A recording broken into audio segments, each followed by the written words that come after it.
Here I am. I don't look great. Don't think I look great on the big camera. An old man. I remember when I was young and beautiful. Now I'm just an old fart. But you know, it is what it is.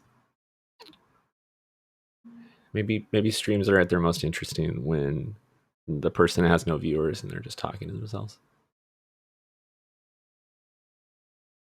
I guess I'll share my screen. There's no reason people can't see what I'm doing.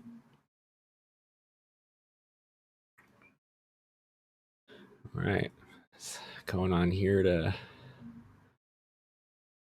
post that I'm live now on Twitch.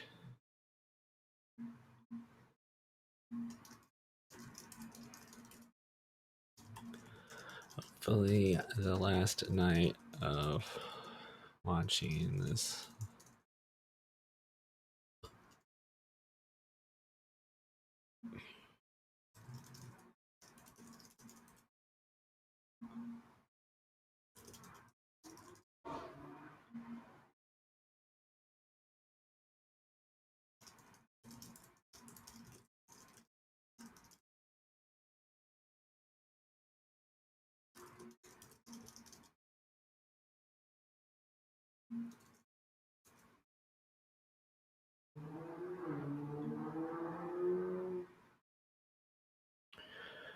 I'm doing this post and then a link thing because supposedly social media like de-promotes posts if you have the link in them. I don't know. It's a thing I heard. Who knows if it's even true? Doesn't really matter to me very much. It's worth a try, you know. Let's see. Why isn't this in stream? I don't know why this doesn't work. It should go into streamer mode automatically.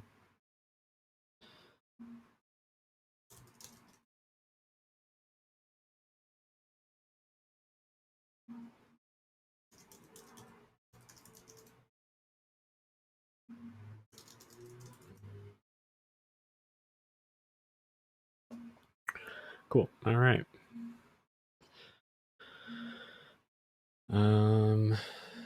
All right. What are we doing tonight?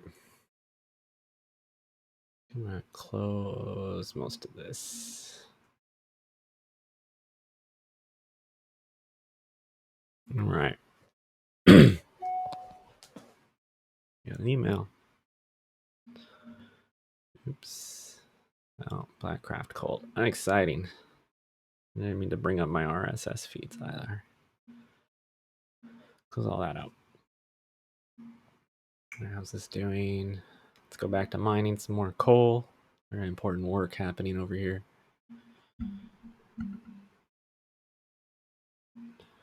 And close all this out. Close all this out. I should have done all this before I started streaming. Oh well.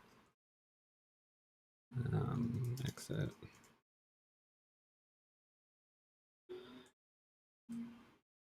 I can stay running. All this can close out. What's up, single viewer? What are you up to?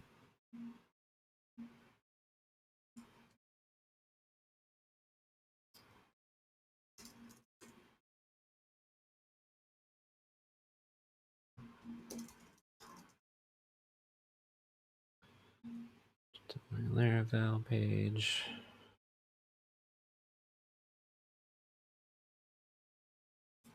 That's not. I always forget what the fucking key combinations are. Okay, that's up. That's down. All right, there we go. Uppy. I'm actually looking at a Laracast thing, the same thing that you linked to. I'm watching Laravel 8 from scratch. So I'm about 6 hours into it now. I'm basically, did you get the special? No, I didn't pay for anything. This is just the free lesson that they have up on there. So yeah, no, I didn't pay for anything. My plan is to just do this tutorial, which so far seems like a really good overview of. There you go. Pump that up. Oh, I can't put it past 60. Sorry, I'm doing something off screen. Yeah, this seems like a good kind of overview of everything that Laravel does, and so I'm hoping that it's kind of enough to just start getting my feet wet after this. I think normally I would just dive in and try to tough it out, but I feel like I'm trying to be a big boy engineer and actually read the docs and learn something up front before trying to hack stuff out, because I definitely have a history of hacker programming mentality where I'm just kind of like brute forcing shit and not actually finding out like the best ways to do things. So yeah, I want to try to get a good grasp of whatever it is.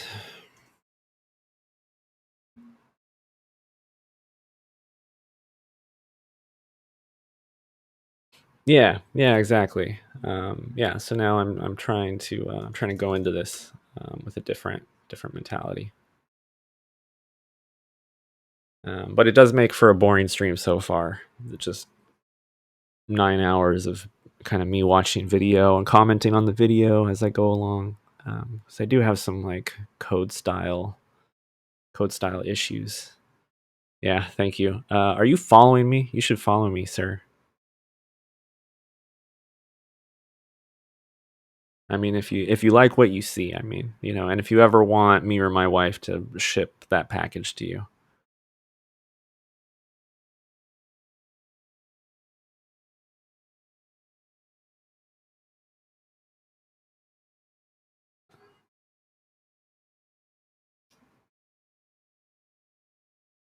maybe you're already following me. I don't know.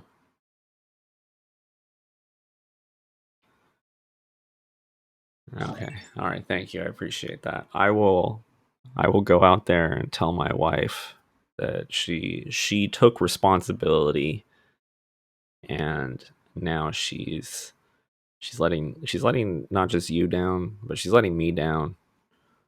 And it's also like embarrassing me and bringing shame upon me. Cuz that's my wife, she's like it's oh. Uh would it be like a turd in a box or something? Might be deserved at this point with this level of delay.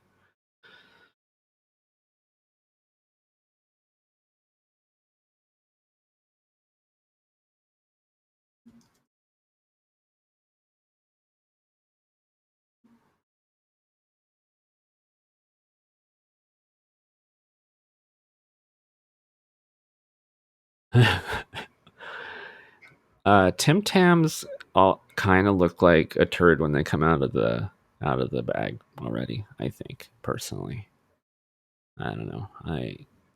The Tim Tams that I got, I feel like they were just too dry on the inside, but maybe that's part of their appeal. Maybe if you grow up eating a dry, crumbly.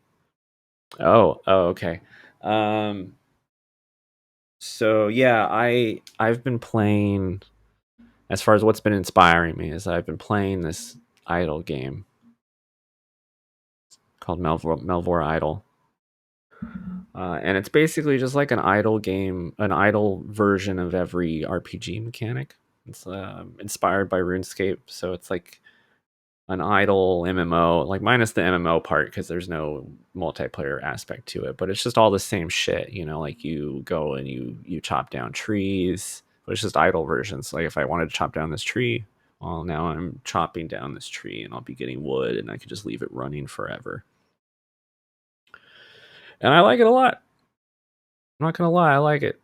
It's low effort, but it still kind of gives you those same warm, fuzzy feelings that you get from actually playing an MMO. Just watching numbers go up. It's very satisfying.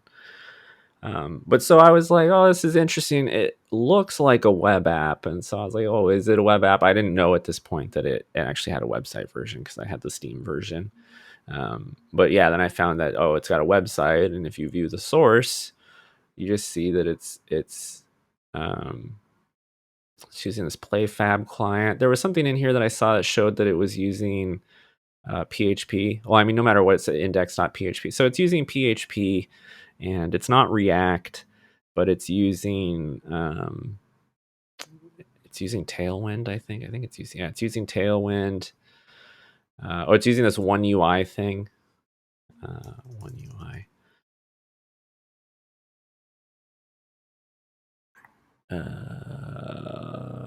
Wait, one UI JS.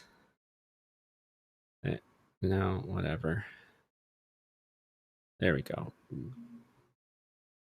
One UI. It's not anyway. It's like just a UI framework. So they're just using some JavaScript UI framework, and then they just have a bunch of JavaScript. There's like a ton of JavaScript. Um, if you look in the files, I loaded up the wrong thing. I should have loaded up the DevTools. Not of that. I should have loaded up the DevTools of this. Well, anyway, long story short, I saw that this was just built with a bunch of JavaScript and PHP, and it just made me feel kind of like, oh, I could be doing, I could do all this. No OnlyFans, sorry. But anyway, a while ago, last year, I was working on a Pico 8 game that you like flew spaceships around in, and you were kind of like, it was kind of like Death Stranding, but spaceships, 8-bit. And I like the idea a lot, but I kind of stalled out because Pico 8 is really restrictive. So I was like running out of code, and it just made me grumpy. Is there a better? Do I have any other cool pictures? There you go. See, like you kind of flew around in space and fought things or whatever. Oh, what's up, Dan? It still just says I have one viewer, but anyway, so I worked on this thing last year, and so then Melvor Idle made me think about my roots of a long time ago, like probably 10 years ago now. I built a little like RPG like thing that you ran in the browser, just all out of PHP. And so I just felt kind of like, oh, maybe I should go back to my roots. I've been wanting to make some sort of web-based game or thing, and it seems like Laravel can make this sort of thing. And even if it can't, I can hack it out somehow or something. So yeah, I want to make. I think the first project after I finish the tutorial series is I'm going to do kind of like a remake of text-like and just have it be more of a single page app type thing. And I got a work comment. Collection UUID on each one. Yeah, we could do that. Anyway, so I think I want to make a little RPG, and it was just a thing where you like kind of like you walked around rooms. It was very much like a very basic roguelike where we went north, south, east, and west. So kind of like a text-based motif, and then you fought things. And so I think I'm going to do that. It's just kind of like, oh, thank you. All right. Well, anyway, I'm thinking of making text-like, and then after that, the bigger idea is that more directly inspired by Melvor Idle and a trip to a place where I got an oil change. So I went and got an oil change last weekend. And I've noticed this before, but this time for some reason I more specifically noticed that their whole cash register, their whole thing, the whole thing that they wave their hands around in front of, it's all just a web page. And so I was like, oh, it's interesting. Their whole checkout system, their whole everything, it's all just a web page. And then I started thinking about like, oh, what if the Tesla Center console, and I bet it probably is a fucking React app. What if the Tesla Center console is just a web page? It's basically just running Internet Explorer in a web page, because that's literally what was running on the machines at Valvoline. They were doing my oil change. And so then from there, I thought like, oh, what if in the future your whole spaceship is just operated by a single portrait view display, kind of like the Tesla Model 3. And so you just kind of manage all of your ship's resources through this web page, basically a web page. So I thought, well, maybe what if I build a game that is you controlling your spaceship through like the UI? You know, like you don't ever see any of the spaceship, you don't do anything with the spaceship. You just have the screen of the spaceship, and how can I make that like a web game of some kind? Maybe with some idle game mechanics, kind of like this, where like, you know, maybe you can automate your ship, or, you know, maybe traveling to different places takes some time, so you do other stuff. I don't know. It's just, to me, it sounds like an interesting idea. Um, and I'm even thinking about like a text like mode where maybe you have a robot that you remote control, through the interface, so that you can kind of explore ships that you either, you know, derelict ships you encounter, or maybe if you fight someone and disable a ship, you can board them with your robots and control your robots in kind of like a basic RPG kind of way, um, or a basic like kind of text-based RPG kind of way, maybe with a mini map and stuff. I don't know, but you dare leak my balls. Yeah. Thank you, Dan. Thank you. Thank you. I'm a little stoned. I'm a little stoned right now. I also just keep putting my elbow over here, so I just like block my whole face with my hand. I wonder if this is subconscious. Maybe I'm like, I don't want them to see me. I don't want them to see me. Which idea?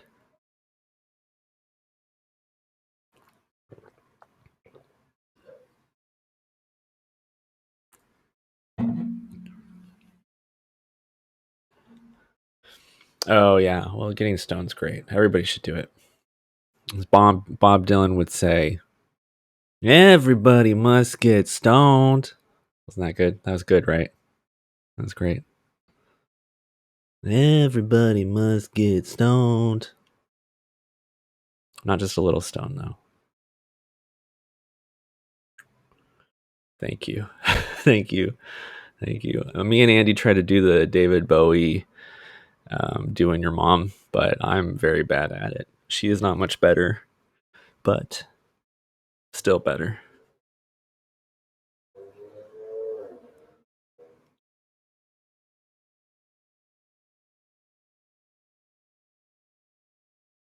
Yeah, well, I'm assuming. I mean, that's an unanswered. That's an unanswered question about Laravel to me. Is just that I wonder how I'm going to do certain backend tasks if I need them. Because I mean, it's all like a web framework, but they it says they have like queues and stuff built in, so there must be a way to like schedule persistent jobs using cron or something like that. Um, maybe incognito is better when streaming.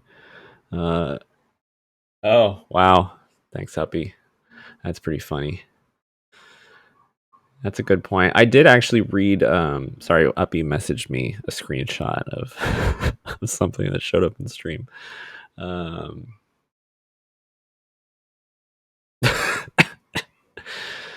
yeah, so I read a post that said to use incognito mode when streaming, and I was like, why would you do that? Why would you use incognito mode? That doesn't make any sense. What are you hiding? Oh, it is what it is. It's my fault for using Brave, actually, because Brave is not meant for regular usage. Oh well.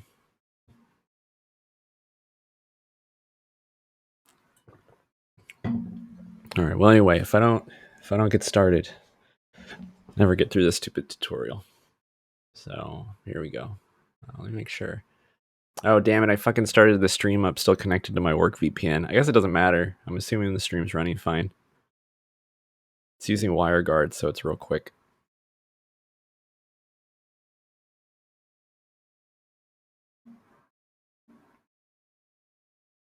All right, what am I trying to do here? There we go. I'm trying to send it to the monitor. There we go. All right, let's see if this works. So now, again, it's a slight tweak. There's no change in functionality. All right, here. see you later. Now, we've sort of grouped the validation. Or just leave it running in the background. That would be cool in too. This method, we validate the request, and then we validate an authentication. Okay, that's not the video that we're on.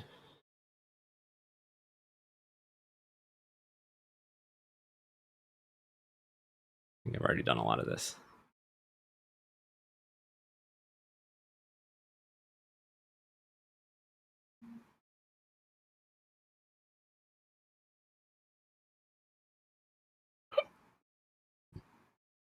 This is all confusing. Just stick around. I promise we're going to get back to Laravel very quickly.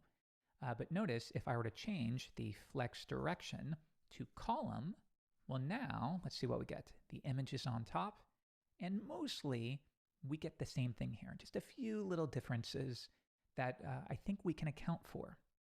So all that to say, maybe we'll take some time to merge these in a future episode. But for now, I want to keep us rolling. We don't want to focus too much on CSS. So maybe that will be a separate component.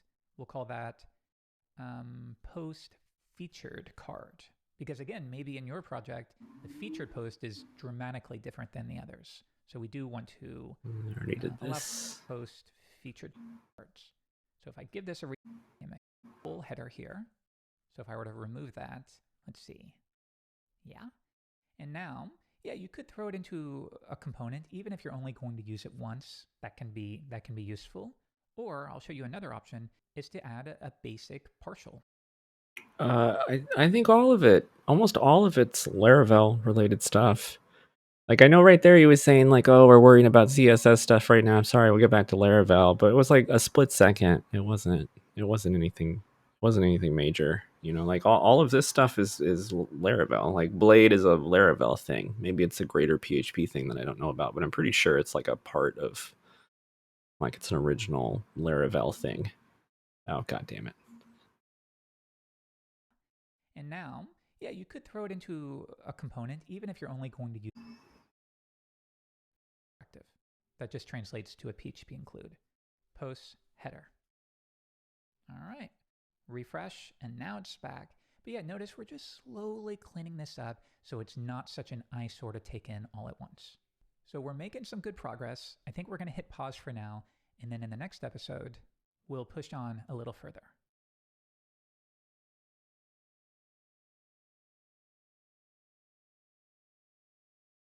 All right, let's get back to it. Here's where we left off, but the posts are still not dynamic. Okay, go to the post view, and we'll tackle this one step at a time. The featured card is kind of a special thing, and maybe it's reserved for the most recently created post. Now, we'll need to pass a post through, like this, but that's not going to work. In this case, we're passing the string $post, when I actually want to pass through the value of the variable. So we can add a colon at the beginning. And notice how the syntax highlighting changes now. Okay, let's go to featured card, and at the very top, I'm going to declare it as a prop. It's not an attribute, it's a prop. I already did this. So now, you only have one category with post tab. Start, again, I said we could probably have an empty collection. These are things to be aware of. And in fact, in this case, we're not safe. So have a look. Let's just imagine you launch your blog and there aren't any posts. All right, skipping around to make sure I'm good to the... There we go. I think this is where it needs to be. All right, back to Firefox. We give it a refresh, and let's have a look. Here's our featured post, and then all the rest. But now we do need to be careful about a few things. For example, doesn't look right. Around 15 posts. Real quick, I'm going... Wonder if I broke something over here. This article, class...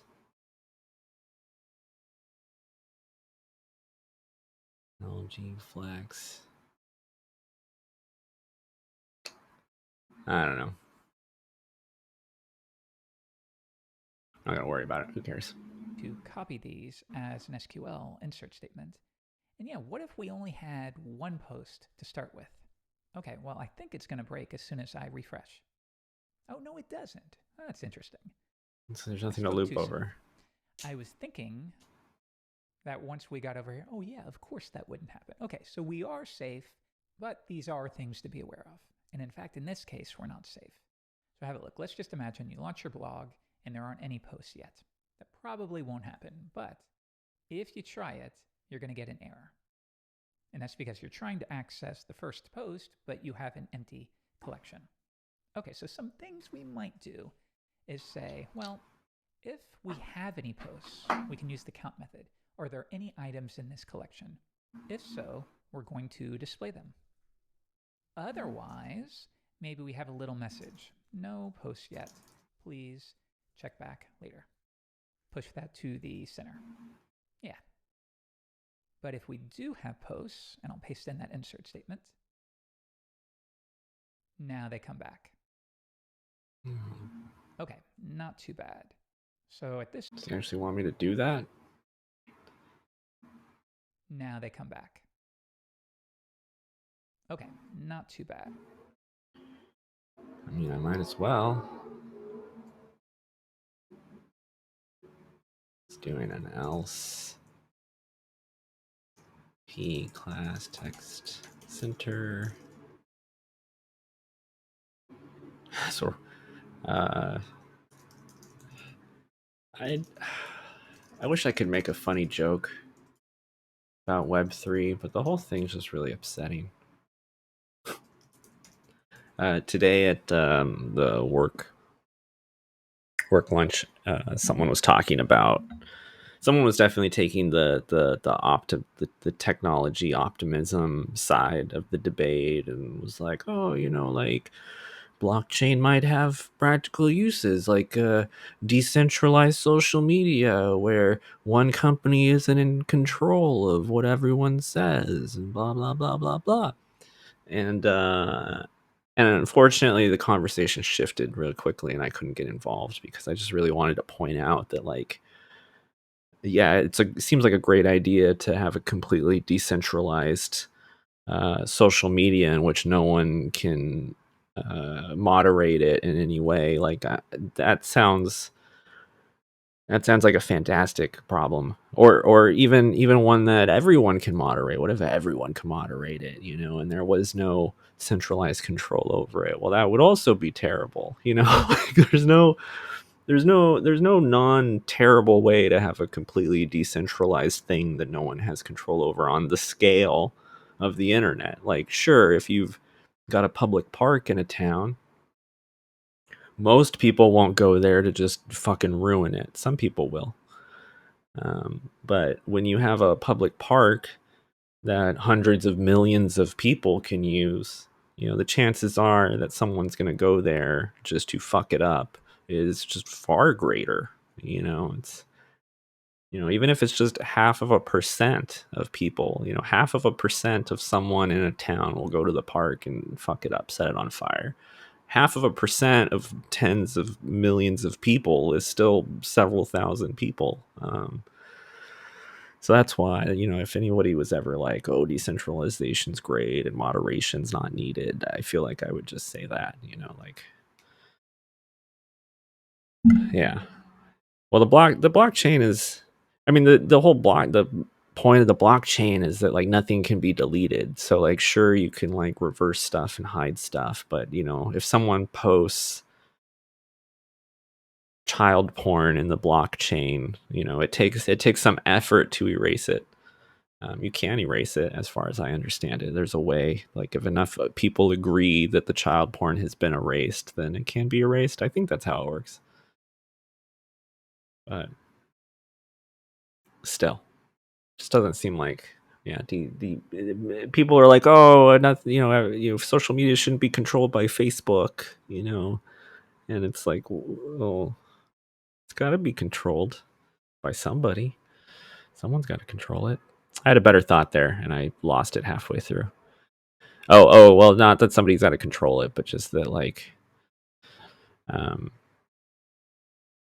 no, I lost the thought again. I keep thinking of it, and then I keep losing it.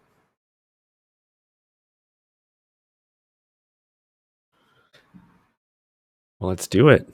I mean, if you were talking about it, it sounds like you know how to do it. We should do it. Get rich. Get rich or die trying, man.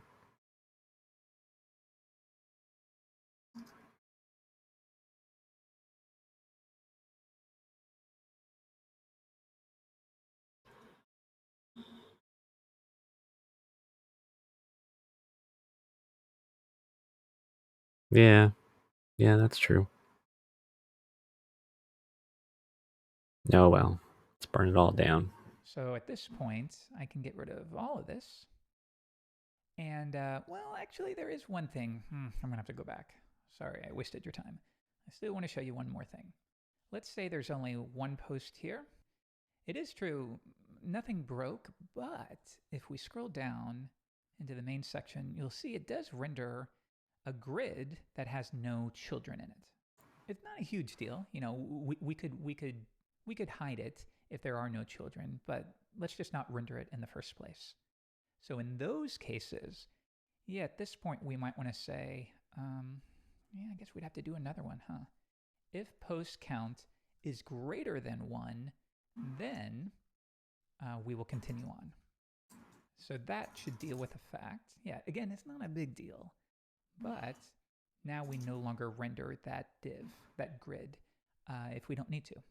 Okay, so let's come back. Oh, I broke it. Run this all again, and we're back up and running. Okay, so now let's address the case where the first one should be your featured post, and then after that, you're going to have a grid of 2 items, and then after that, it should all be... Oh, I know what's wrong. The other day, I need to undo this.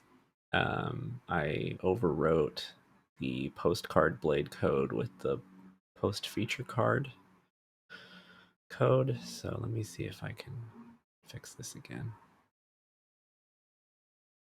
Need a normal card. I'm gonna assume it's this.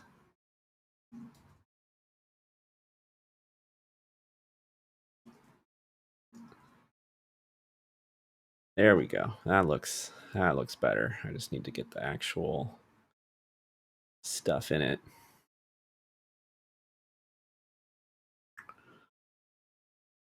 All right.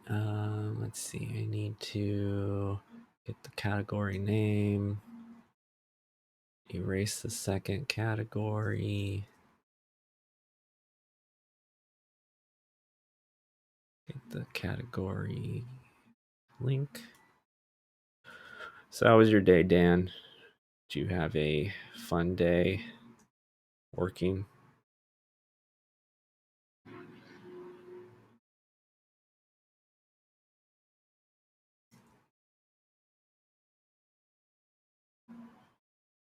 It was grand. Like 100 grand, like the candy bar.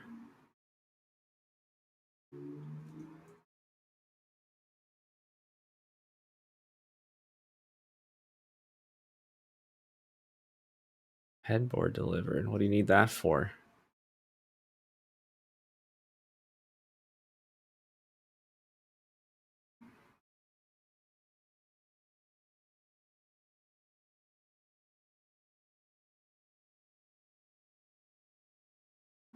Sounds about right.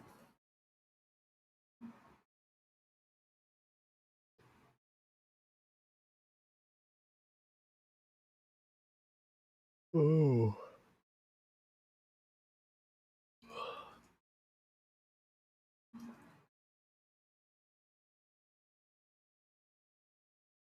Yeah.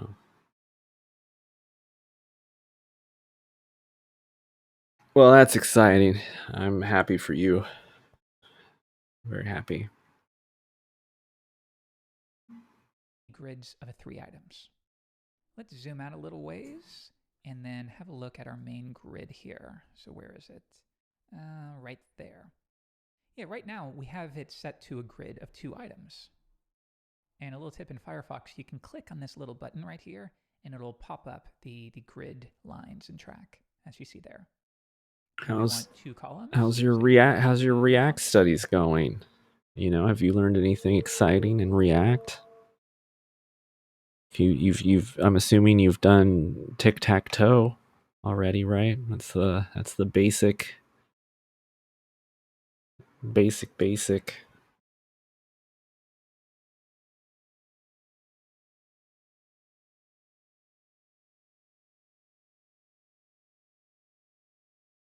My mom's asking for tech support.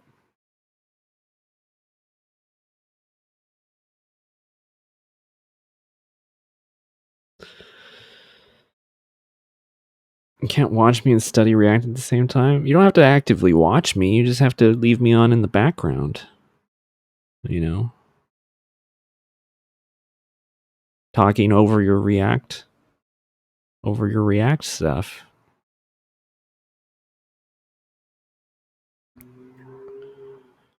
All right. Yeah. I mean, this isn't riveting anyway. You know, and who knows if when I actually start building actual projects and stuff that it's that all riveting. You know, I mean, I'll do more talking. I'll do more talking while I'm actually doing stuff and thinking about stuff. At least I think I will. That's the plan anyway.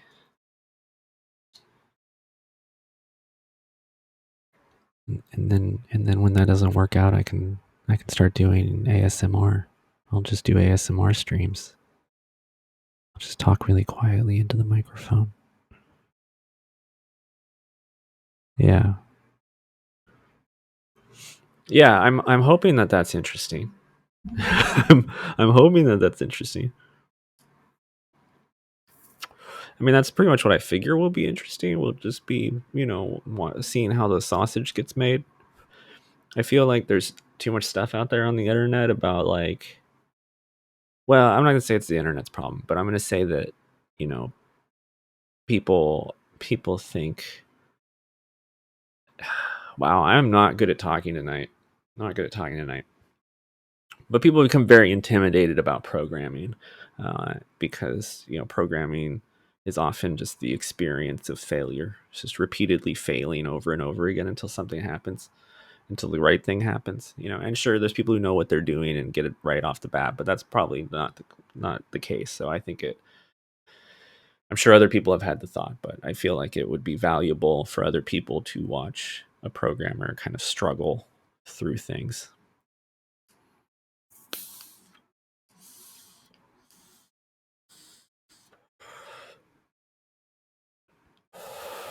Yeah.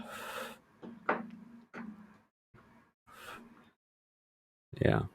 Well, you came out of the womb knowing how to program. You know, you were writing BASIC when you were born.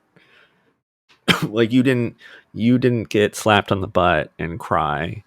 You know, you were put in front of a computer and you wrote a go-to statement.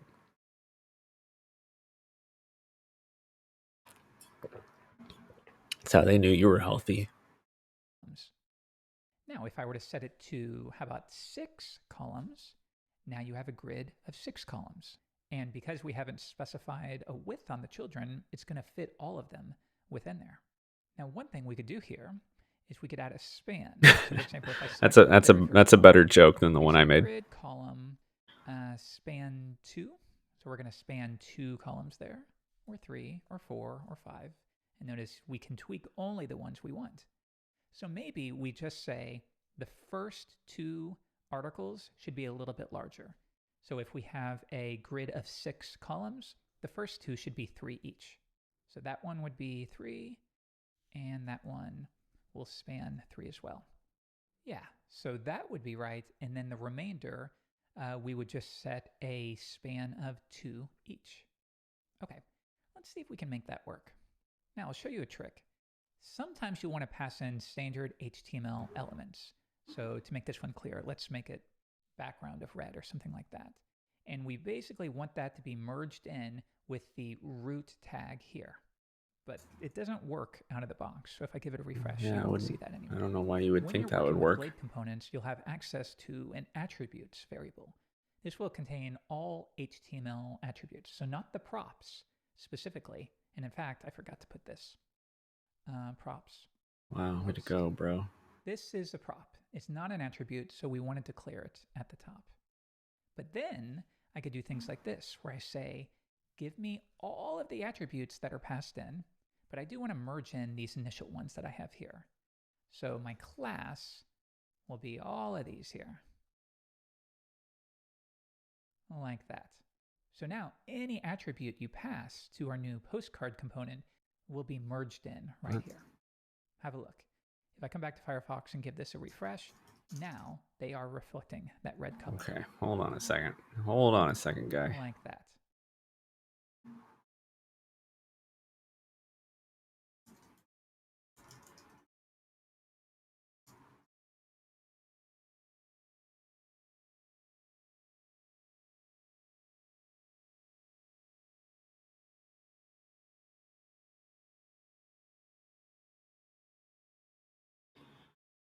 What do you do at the end? Ones that I have here. So my class will be all of these here.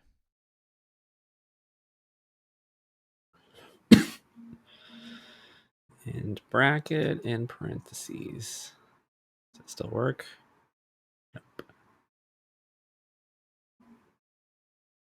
Like that. So now any attribute you pass to our new postcard component will be merged in right here. Have a look.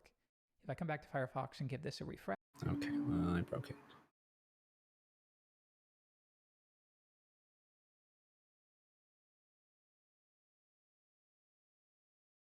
Oh. There we go. All right, and then what did he do over here?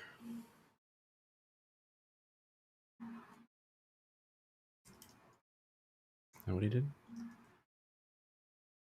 Nope. What did he do? We would just set background of red or something. Oh, BG red 500.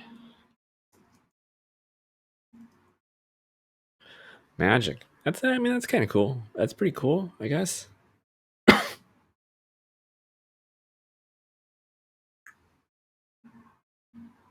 that. And we basically want that to be merged in with the root tag here. But it doesn't work out of the box. So if I give it a refresh, you won't see that anywhere. Like that. So now any attribute you pass to our new postcard component will be merged in right here. Have a look. If I come back to Firefox and give this a refresh, now they are reflecting that red color. Cool. So if we switch back to our post view, yeah, I could do things like call span, let's start with 2. And notice that's doing the same grid column span 2 that I played around with in the browser. Okay, so have a look. Give it a refresh. Oh, that didn't work like I thought. Grid call. Oh, I'm sorry. We bumped this up. We want a grid of 6. There we go. And just to be clear, because I know CSS grids are a little bit tricky. Yeah, we set span 2 so that each one will span 2 columns. But now the first 2 should span 3 columns, right? So I'll show you how to deal with that. When you're within a loop in a blade file, Laravel automatically makes this loop variable available to you. Let's dive down loop and have a look. So notice for each iteration, if I scroll down, it's a little hard to see. Let's zoom in. It's a plain old object that contains information about the current loop. It's really cool. What is the current iteration? Are we the first item in the loop? Are we the last? Is it an even one? Is it not? All those things you will typically need to check. That's pretty useful. Here. TBH. So we could use the iteration to say, well, is this the first or second one? If so, make the span a little larger. Let's try that out. It's really cool to get stuff like that by default. The loop iteration 1 or 2, or let's just say if it's less than 3, then we want call span 3, otherwise call span 2, like that. And what I usually do is I format it like this.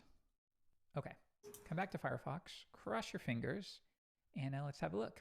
You have your featured at the top, then a span of 2, or then a grid of 2, and then slightly larger span, and then we keep scrolling, and now we're down to 3 columns each. I'll zoom out a little bit. It works.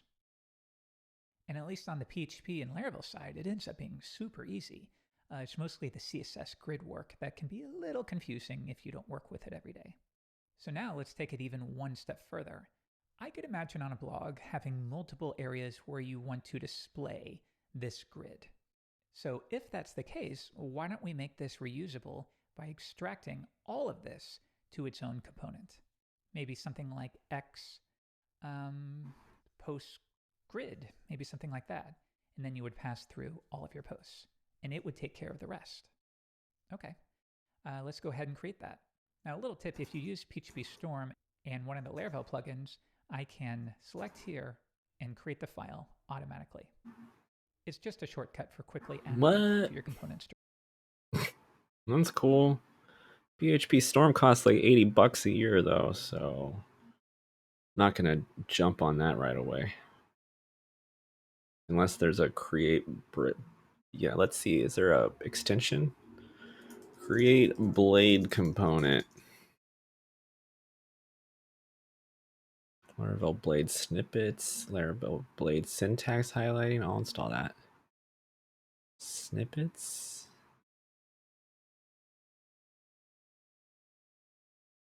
That has a syntax highlighting too.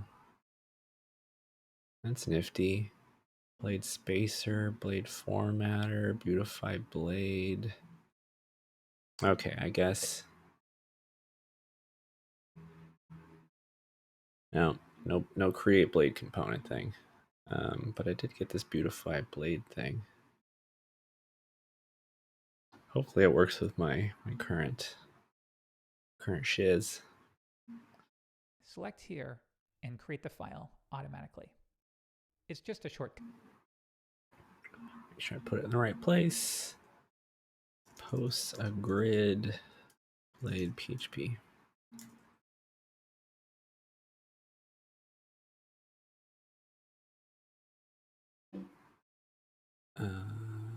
Okay, don't I have to add a prop?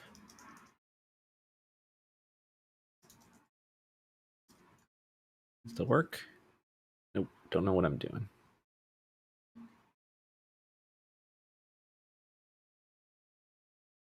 Am I supposed to do that?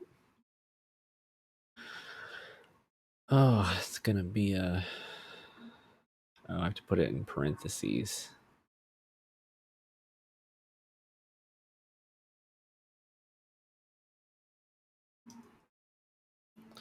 It works. It's beautiful. For quickly adding it to your components directory. Okay, so I'm going to paste all of that in. I'll declare a prop. We're going to accept posts here. And I think that should do it. So now this ends up being a little cleaner. I can reuse this post grid wherever I want. I like it. Very cool. So now that we have the home page in reasonably good shape, why don't we move on to the post page? It shouldn't take too long. Okay, so I've saved that post page, or at least the HTML for that post page, as a Scratch file here. So like we did before, we just need to migrate it over. I'm going to copy this whole thing, switch back to my project files, and let's see. Right here for post. Now I can get rid of all of this, I think, and I'm going to paste it in.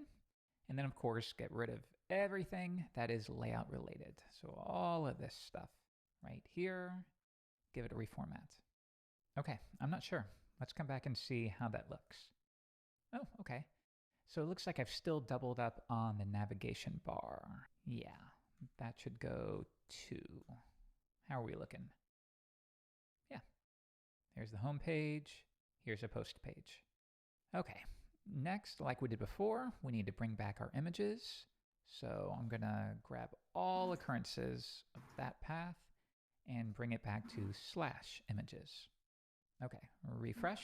There we go.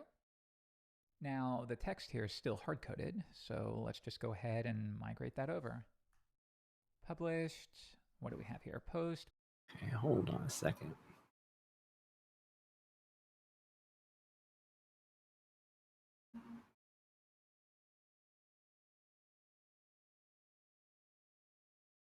To turn that into /images.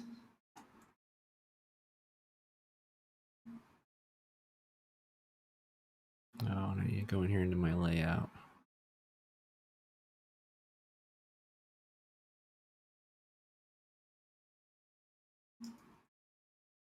There we go.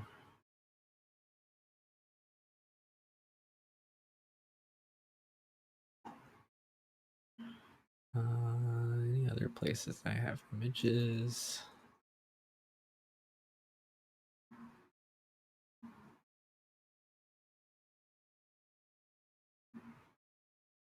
All right. Stop trying to translate. I don't want it. I don't like it. Created at. Oh yeah, I have to do all this shit now. Post blade, split it up.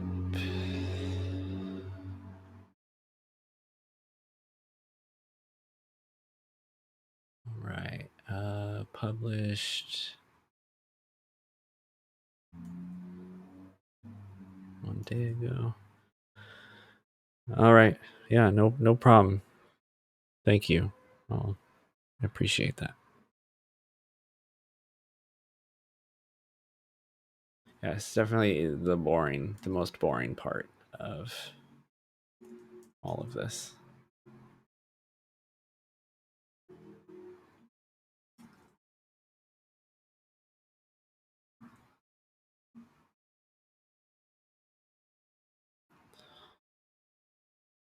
To jerk it. Oh. Get back to your React classes. All right. Well, that's good too. You know.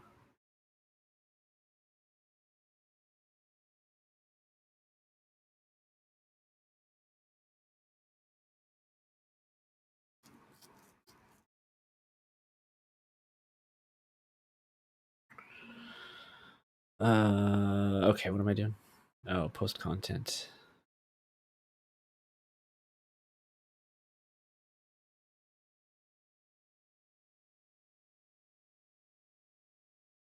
Isn't it called body or is it called content?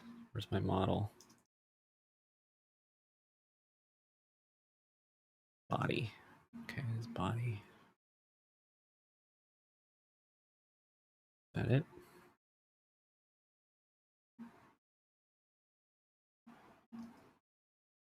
It looks about right to me. Go back to posts. Nope. Let's go back to post. There we go. Supposed to be a link back to posts. Oh, there it is.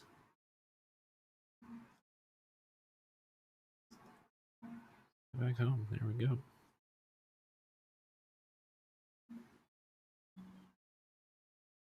Don't ask. Oh, there's a button that says "Don't ask me again." All right.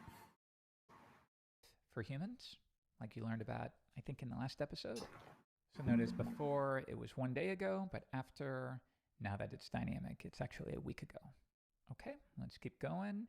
This should be replaced with the author, yeah? So post author name. All right. And again, yeah, mascot at Laracast, maybe we should just get rid of that, or we'd have to give every person a slogan, which might be fun if you have a small business. You give each author a fun little nickname. But in our case, we don't have that, so maybe I should just get rid of that, like that. Okay. Anyways, let's keep going. What else do we have here? That's the back to post section, which should link, I guess, to the home page, yeah? So I can click on that, and it brings us back. Okay. Let's do the categories like we did before. But now one thing I'm noticing here, well, hold on. Let's first implement this. We have the post category name, and then categories / post. So notice we've done this a couple times now. So yeah, that works, but I'm seeing some repetition. That exact same category. So the same styling, the same link, the same everything. That might be a case where we can clean this up. Let's think about it. If I select this whole anchor tag here, why don't we try creating a brand new component for a category label? Or maybe category link, category button, category label, I'm not sure. Let's do category button to start. And I'm just going to paste that whole thing in there. And then you have a couple choices. One, you could declare post as your prop. You could declare just the fields you need or the attributes, so like slug and name. Or why don't we just expect a category? Give us a category object, and then we'll grab what we need. So with that, we could then replace it like so. Excuse me. And let's see, I don't like how that looks. Okay, so now if I were to switch back here, yeah, think about it. I can replace all of this with our new component. X category button, and then we'll send through the category, which is post category. Okay, so now if we did that correctly, this should still remain the same, and it is. But yeah, notice now if we go back to the home page, so we'll go to posts, we have our post grid and a post card. And then right here, we had that exact same code. So we're removing a little duplication. Notice if I get rid of it, you no longer see the label. But if I bring it back, like this, post category, come back, refresh, we're up and running here. Okay, let's keep going. We'll go back to our post. So notice it's just a slow incremental process. You start at the top of the file and you work your way down. You migrate it over, you make it dynamic, you extract some components, and then you rinse and repeat. So what do we have here? So this is the title. Post title. Come back, give it a refresh. Now that's dynamic. And then all of this stuff, I think I can remove it entirely. Let's see. Yeah, this is all just gibberish. Okay, that is now the post. Is it called body? Yeah. And again, really short. In real life, this would be expanded. You'd have subheadings, you'd have block quotes, you'd have list items. But the important thing is it's now dynamic. So we could see this one, Magnam, it's working. So now anything else? Oh, we doubled up on the footer, didn't we? Yeah, that's in the layout file, so we don't need that. Come back, refresh. And now our post page is dynamic. Great job. Sweet. Okay, I think we can move on to the category select menu here, which might be a little more tricky than you'd think. Now, at least to start, you can see we're hard coding personal and business. So yeah, let's just take it one step at a time. If I go to my post view, let's see, that's in the header. And yep, we have a select menu where we've hard-coded personal and business. Okay, so it sounds like we need a collection of all categories that we iterate over.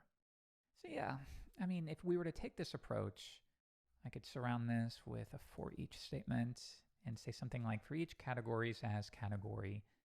We're not going to keep this, but then we would spit out an option tag where the value is the category's slug and the text would be the category's name. So yeah, if we were to try that, we know it's going to blow up, right? We give it a refresh and we don't have a variable called categories. Okay, so we would need to pass that through. Categories would be category all. Okay, come back and give it a refresh. And now, at least it's dynamic, which is good. But still, think about it. This isn't really a form select menu. We're not posting this to the server. Instead, we're treating it as sort of a drop-down menu. So when I click on this, it should really link me to a new page. You see what I mean here?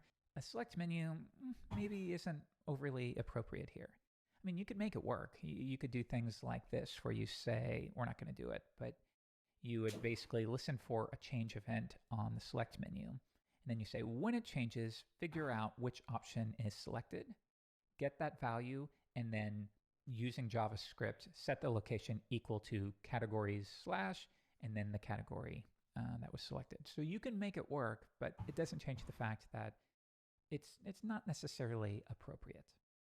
What we really want is a drop-down menu, which will require a little bit of JavaScript the way I want to implement it.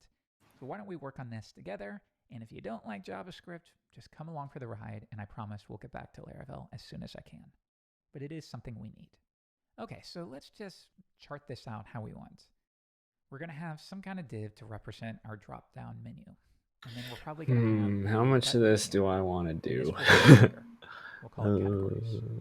When you click on the button, it should toggle the display of a list of drop-down links. Whatever. Kind of like this. 1, 2, 3. So whether or not this displays depends upon whether or not you've clicked on the trigger. This is kind of how a basic drop-down menu works. So why don't we do this? Let's take all of this that we had before, and we're going to temporarily comment it out, and we're going to try to see if we can get this particular version to work. Okay, so brace for impact. Yeah, it looks horrible. We don't want to see those links below. And this is why we need to pull in a bit of JavaScript. Though actually, I mean, we could make it work with CSS alone. Let's take all of this that we had before, and we're going to temporarily comment it out, and we're going to try to see if we can get Button categories.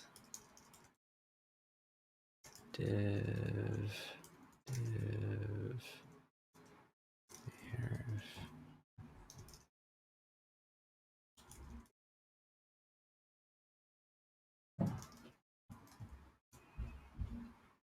This particular version to work. Okay, so brace for impact. Yeah, it looks horrible. We don't want to see those links below. And this is why we need to pull in a bit of JavaScript. Though actually, I mean, we could make it work with CSS alone, but usually I prefer to do things like this with JavaScript. I have a little more flexibility. So I'm going to pull in, and if you've never heard of Alpine, I think you're going to like it. On the other hand, if you're not familiar with JavaScript at all or any of this, it feels overwhelming. Again, just come along for the ride. I promise we're going to get right back to Laravel. We're not going to spend 10 episodes writing JavaScript. This is a short thing. It's good for me to learn what allow us to Alpine get is back anyway. to working with Laravel. Okay, but anyways, I'm going to pull it in through a CDN. So I can copy this link here. And we're going to switch to our layout file.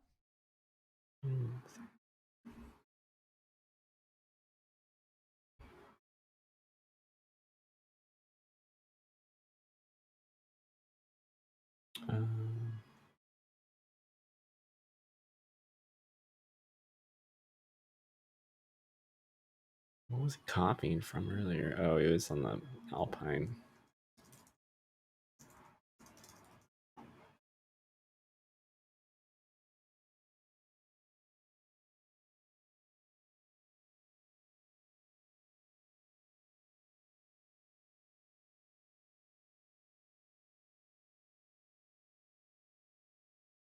What did you click on?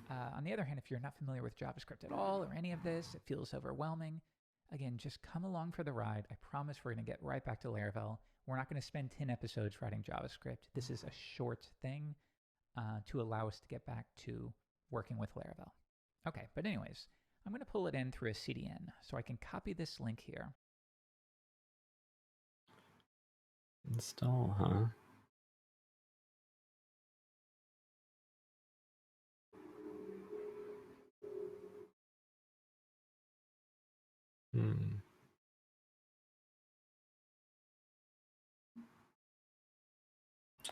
Well, I guess I'm going to assume I'm just going to copy this.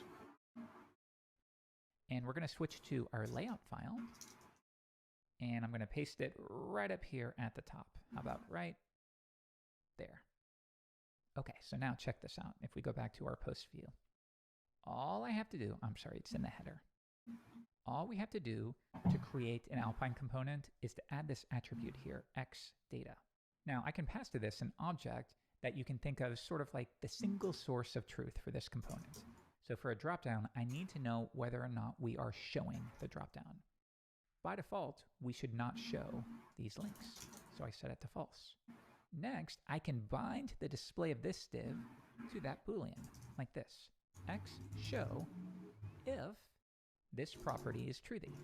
So we are binding the display of this div to the truthiness of this property here. Okay, so with nothing else, if I were to come back and give this a refresh, we should no longer see the links. Let's give it a shot. And they're gone. Wow, so that's kind of cool. Is up and running. It's that easy to use.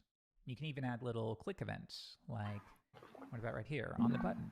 When you click on me, and I represent that as the @ click, then display a JavaScript alert. Hi there. Let's try that. Hi there. Click. Hi there. It's so easy. Alpine really is a great tool. Sounds now, pretty cool to me. Displaying an alert, what if when you click on this categories button, we just change the show model or our source of truth? We're going to change that to true. Okay, so it starts out at false, which means this is display none. But then you click on the button, we update show to true, and then this gets reevaluated basically, and it no longer is hidden. It works. But I should be able to click it again to hide the dropdown. Okay, easy enough. Let's set show equal to the opposite of what it currently is. Show, hide, show, hide. Now, granted, it looks horrible still, but the basic functionality is working, which is really neat. Okay, let's start with a couple things. We could let's select all these. We could add a class of block to these anchor tags. So now each will take up the full space. But next, notice how I've lost all of my padding that we had there. Okay, let's come down and let's see. Yeah, we had all of this. Let's just grab some of that and see if we can add it directly to the button itself. We're just playing around. Yeah. Now I can click on it and we see the dropdown, but I don't want those links center aligned. So instead, on each anchor tag, I could just set the text align to left. But then notice how it goes right up against the edge there, which we don't quite want. Okay, again, let's play around. We're gonna go text left, and then why don't we add a little padding of 3 on the left and right. Okay, one more time. Yeah, we're not gonna win any awards, but we're starting to get there. What else? What about text small as well? Yeah, maybe even extra small. And then let's set the line height, which in Tailwind is represented by leading or letting. Maybe leading 5? Yeah. You know what? I think that is too small. But maybe let's increase it a little more. Yeah. So what I think we need is at the top and bottom of this dropdown, just a little bit of padding itself. So I promise I'm not going to make you watch this too much longer, but let's make it not totally unattractive. Okay, what about when the user hovers over one of these links? Well, and by the way, notice how I'm duplicating all of these classes? We'll fix that in a little bit. We'll say when you hover over it, let's set the background color to gray 300. Just a slightly darker shade of gray. But what about if we're just using the tab key? That should probably be gray as well.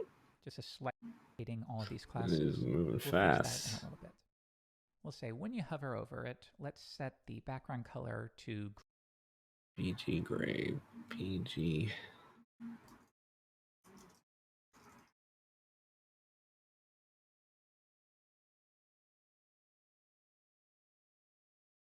gray 300.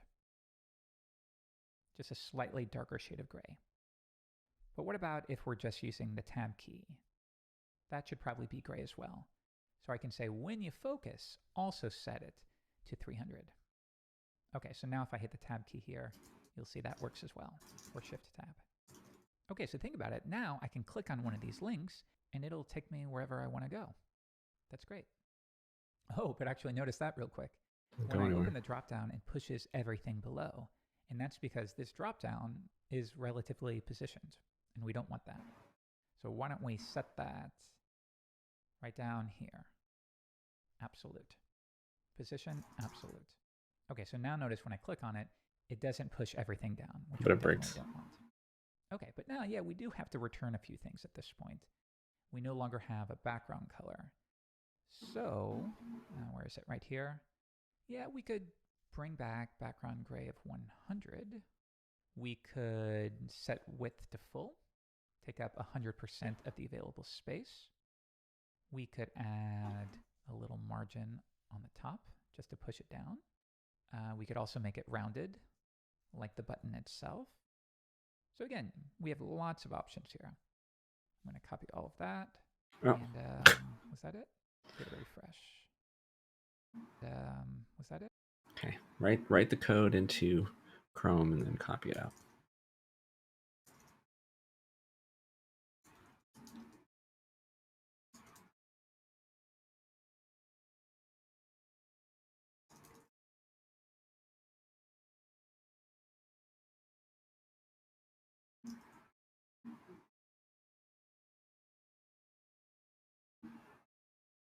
Give it a refresh. Yeah. And actually, you know what? Why don't, instead of this, maybe we should match the blue theme. Because you remember this is blue here, so let's match that.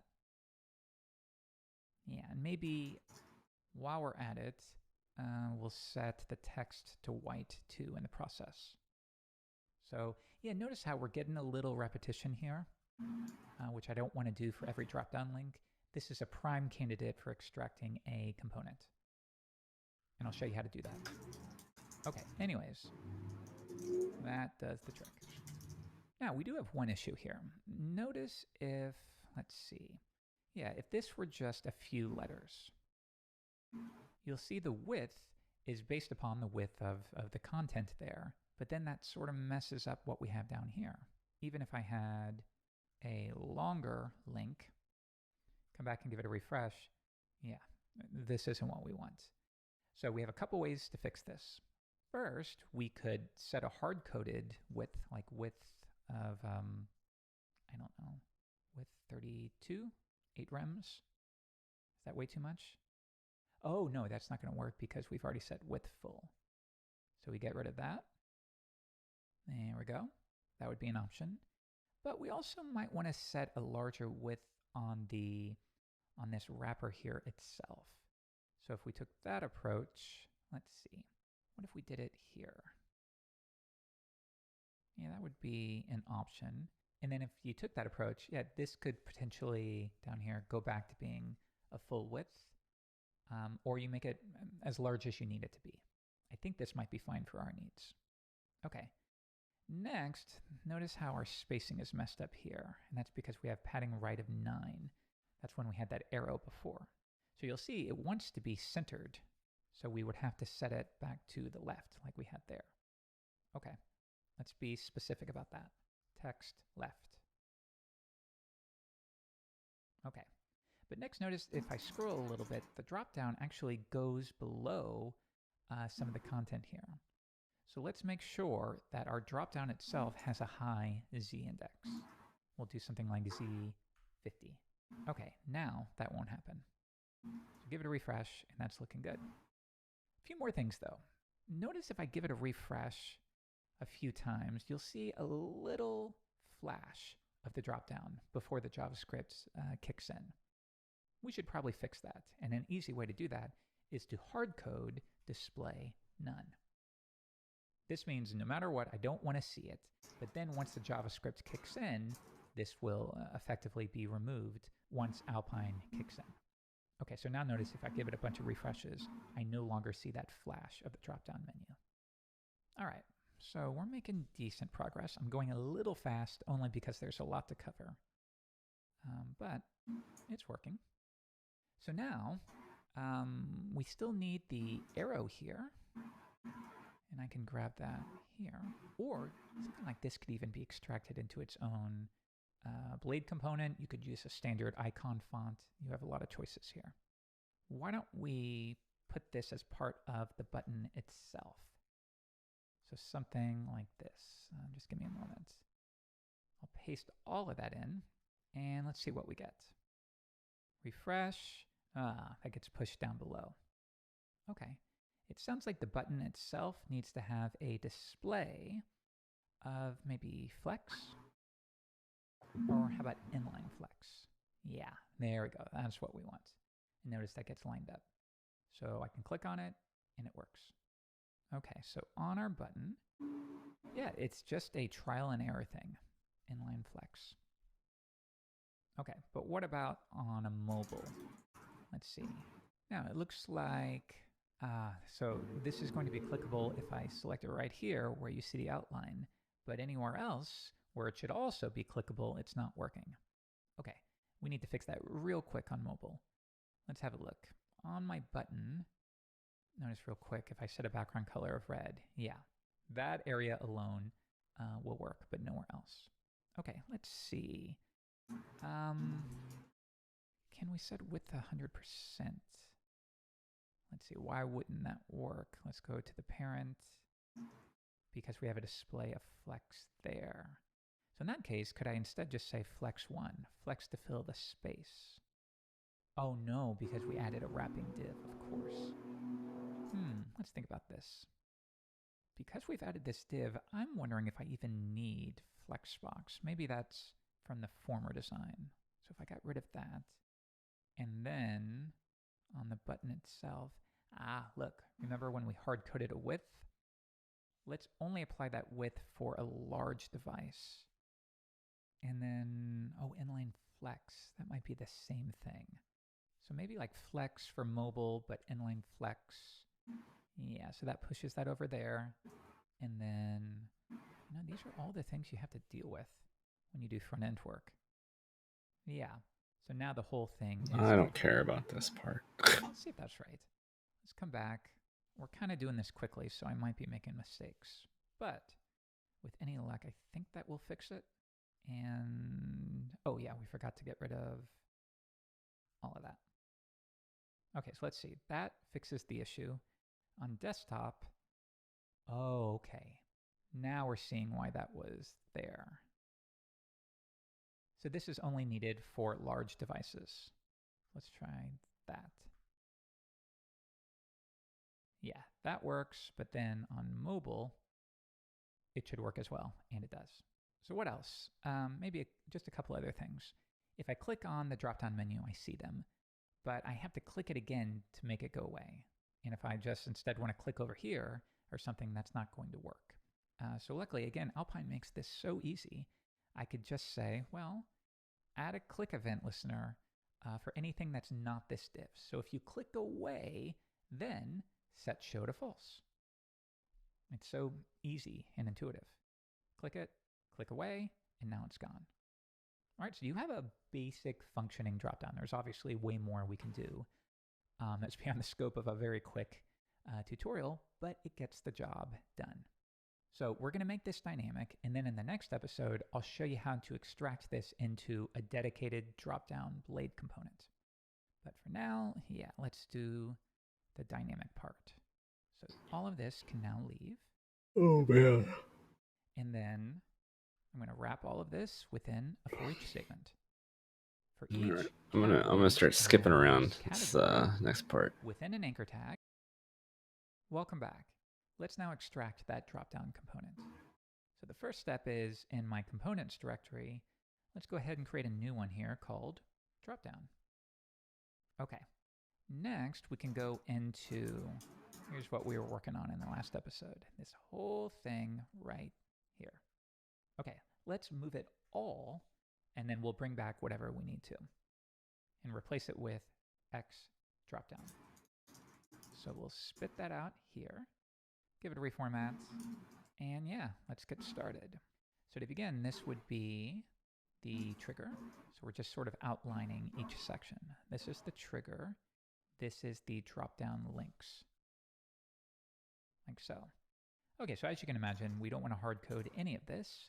So this should be removed and replaced with, well, how about the default slot content? Okay, let's come on back. And now we know that stuff will be our links. Next, what about the trigger? Well, if we scroll up, this whole button is our trigger. So why don't we grab all of that, and we're just going to have some kind of, I don't love using a div, but that might be okay. Let's put the click event on this wrapper. So I can say show equals not show. And then this will just be, why don't we call it trigger? And that's something we will expect. So I will declare that up here as a prop. Okay, so now notice all of the Alpine specific code exists only in this drop-down component. It doesn't leak out into our views, which is nice. Let's come back. So now our slot will automatically be filled here. It's the default slot. It doesn't have to be named, but anything else does have to be named. And you name it like this, X slot, and then we gave it a name of trigger, didn't we?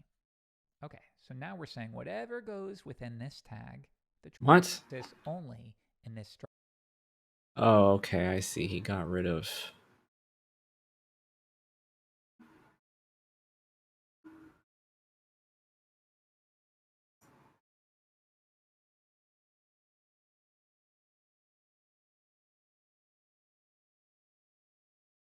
down component. It doesn't leak out into our views, which is nice. Let's come back.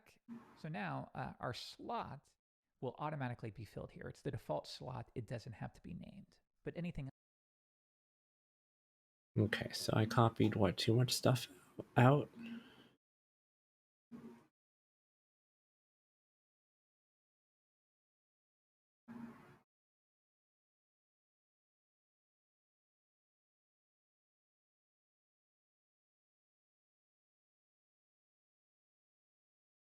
Why do you rename this X drop down?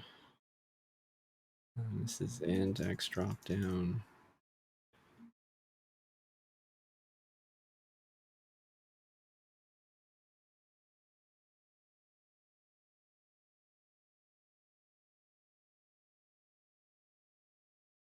Okay, so he has a bunch of stuff that I didn't do. So I just gotta catch up.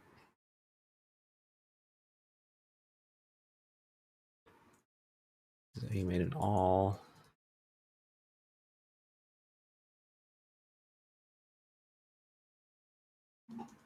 She broke up kind of weirdly, and then he did a for each. Categories as category. And for each. And then for each one he did.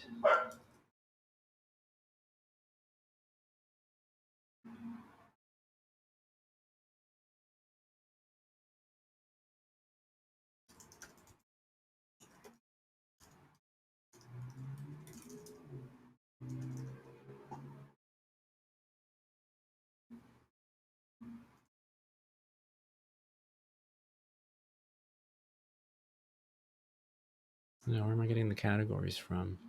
Does have this is what I get for skipping around. Like this, X slot, and then we gave it a name of trigger, didn't we? Okay, so now we're saying whatever goes within this tag, the trigger, will be inserted right here, where we echo out the trigger. A little confusing until you understand it. Okay, so we're getting there. Let's have a look in Firefox. Refresh. No, it's not time for walkies until 9 now. I've changed it from... Well, first, the button here no longer... I changed walk time from 8 to 9. Honestly, this video is putting me to sleep. I don't know if I'm going to make it through it.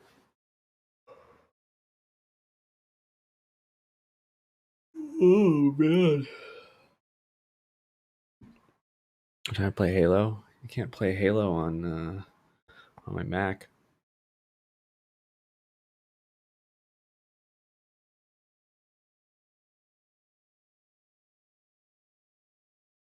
What I should be playing is Melvor Idol.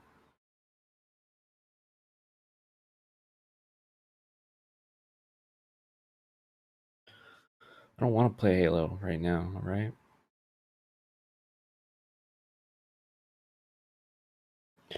Oh, what do I want to do? What do I want to do right now? Do I want to just jump into, I guess, I mean, seems like I need to just jump into a project because this video's putting me to sleep.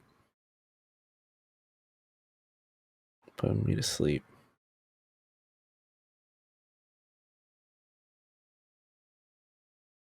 Watch Arcane. What, right now? Like on stream?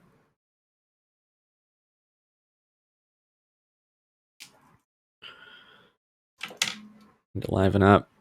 I do like a Superman stance. Get the blood pumping. Out. Some jumping jacks.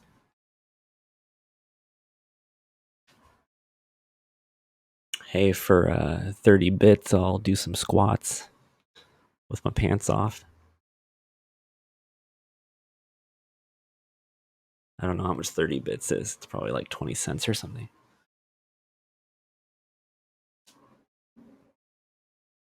Ooh. I don't have a horse head. I could wear this. Oh, this has spider webs all over it. Oh, never mind. I was gonna put my Sleep No More mask on, but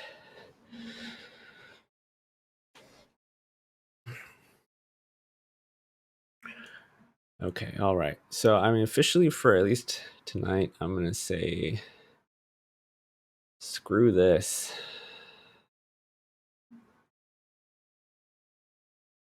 Screw this blog thing. Telling you to get so many. That's actually a really good idea. That's a fantastic idea.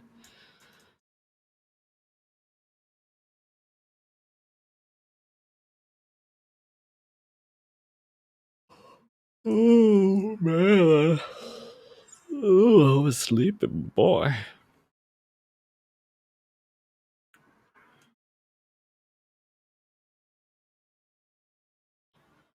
I had a long day. I had, I had to socialize. So that's probably what's making me feel extra tired. It's all that socialization. All right. Well, let's get started. Make dir text like Laravel. Wait, what's terrible?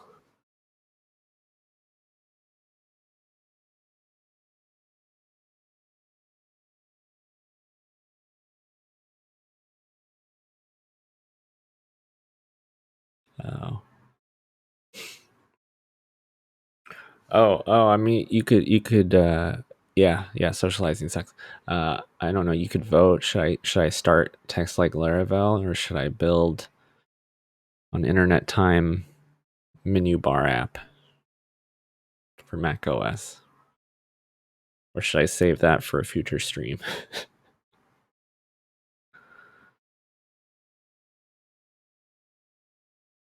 I mean, the menu bar app I should be able to knock out easy in an hour, I think. Okay, all right.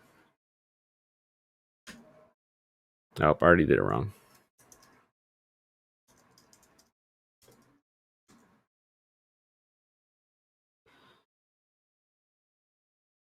Laravel's fresh in my brain. All right, well, it's somewhat fresh.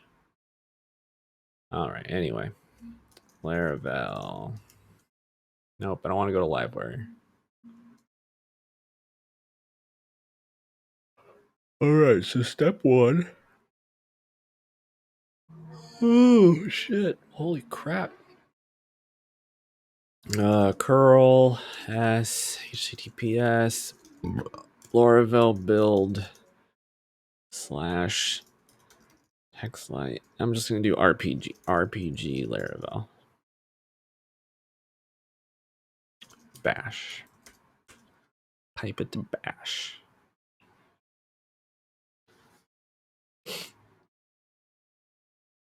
How do I not already have Composer latest locally? Is that new?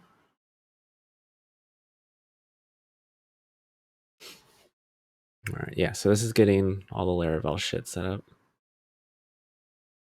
2 space tabs. Oh, I feel like that's a JavaScript thing. I think JavaScript devs typically use. I think it was JavaScript. I was using something that the formatter was using 2 space. Oh, it's fucking Pico 8. I'm pretty sure Pico 8 is 2 space indentation or 2 space tabs or whatever you want to call it.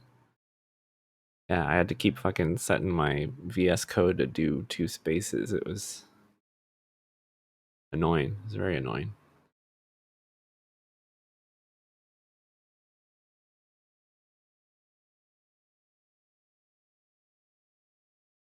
Oh, damn, did I want to use MySQL? I mean, I guess I did. I don't think I needed anything special. There's a way to pull in other dependencies.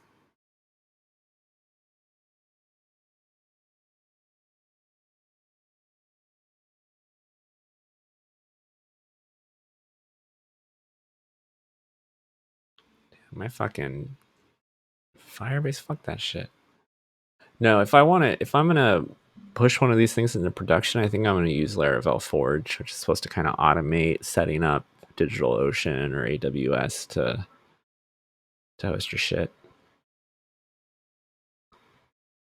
I don't need Selenium. It says by default it comes with MySQL, Redis, Melisearch, Mailhog, and Selenium. I guess Redis is probably what it uses for the caching. I don't really need search at all. I don't need Selenium, and I don't need Mailhog. So maybe I should have. Maybe I should have redone this. SQL Pro. No, I don't have SQL Pro. Last night I installed Table Plus to look into MySQL, but personally I prefer Postgres. So honestly, I'm gonna redo this shit. Rimdir. Can I do like RF or something? RPG Laravel. Of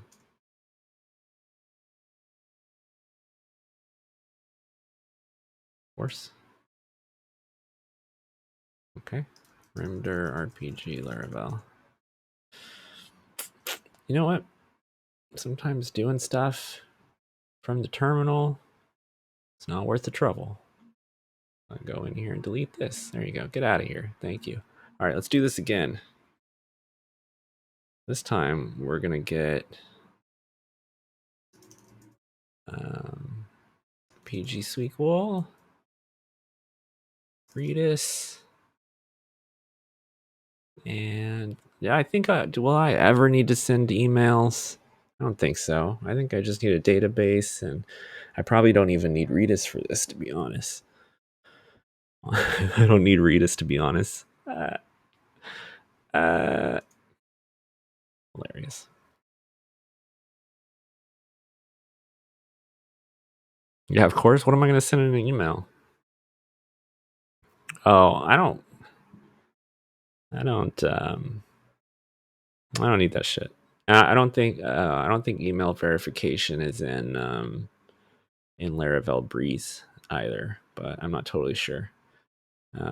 So that's the next step after this is getting Laravel Breeze set up. So Laravel Breeze is like a full starter kit for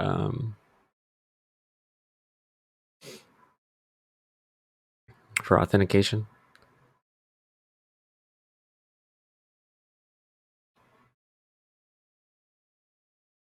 We'll see how this goes.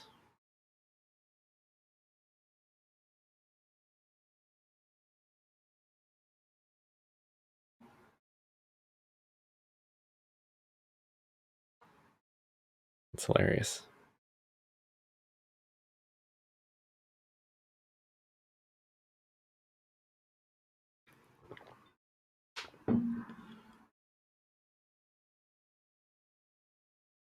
All right, that's interesting. I didn't need my password that time. All right, CD RPG Laravel, Sail Artisan, migrate. Let's run our database migrations. Oh, I need to sail up. I'm just gonna do that in another tab.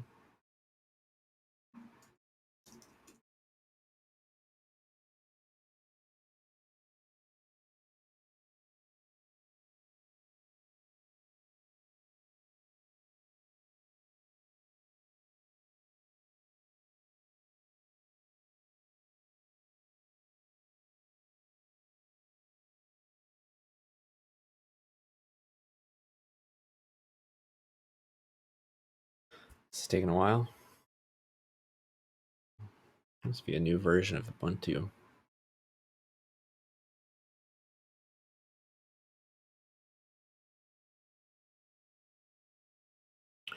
So what's happening right now is that it's building the Ubuntu container. Basically, it's installing, well, it's updating and installing all the stuff that you need in Ubuntu to do shit. So like right here, see it's installing PHP, downloading and installing PHP into the Ubuntu container that will be running like the server and all the apps for this project locally.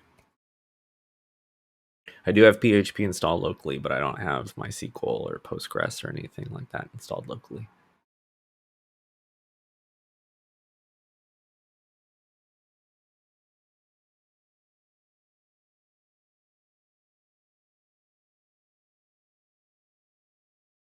Yeah, I know there's a Docker plugin for VS Code. I've got it. I mostly use it for attaching to containers from the internal terminal,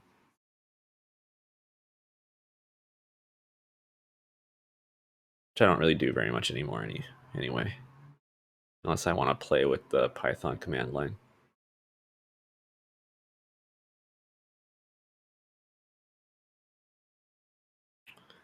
I did know that there is a web server plugin for VS Code.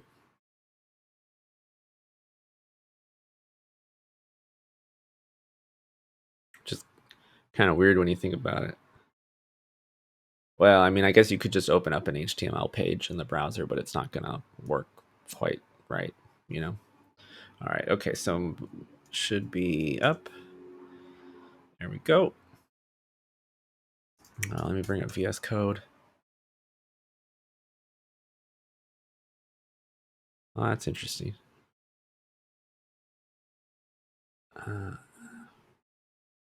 All right, so just to prove that we're in here, let's go to resources, views, welcome, and we're going to change the title of the page to say poop. It's classic. Look at that, poop. All right, okay. Let's start getting Breeze going. It wants me to sail artisan migrate. Okay, so now our database tables are set up. We can go look at them. Why not? Oh, the database is no longer under blog. It's under...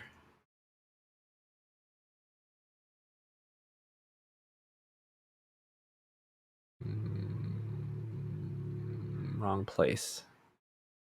Am I right? Wait, am I in the wrong place?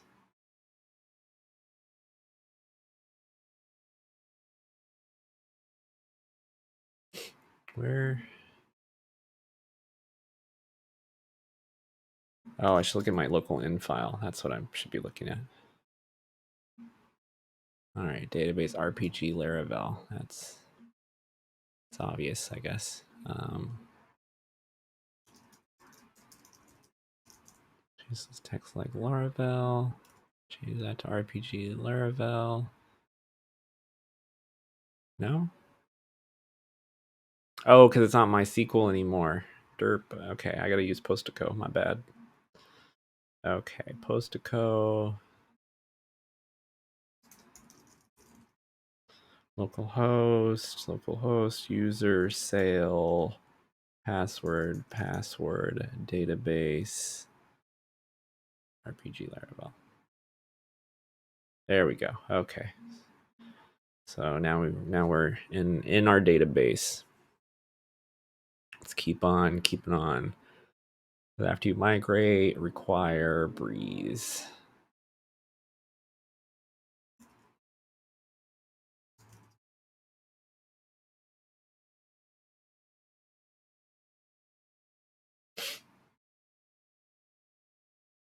Really hoping this just works.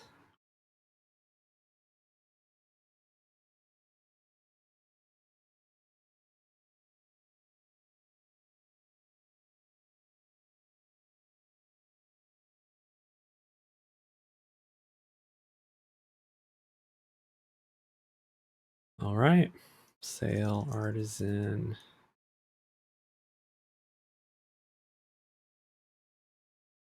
That's interesting. Airbrushing hood is in like a hood that you wear while you're airbrushing things. Like a big white pointy hood.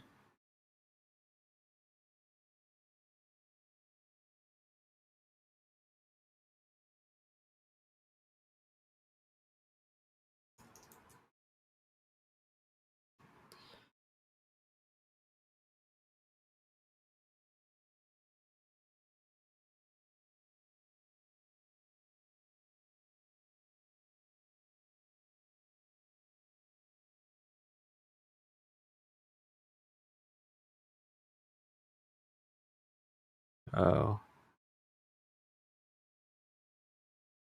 But gassing yourself out is half the fun. Isn't that why you paint things and airbrush things?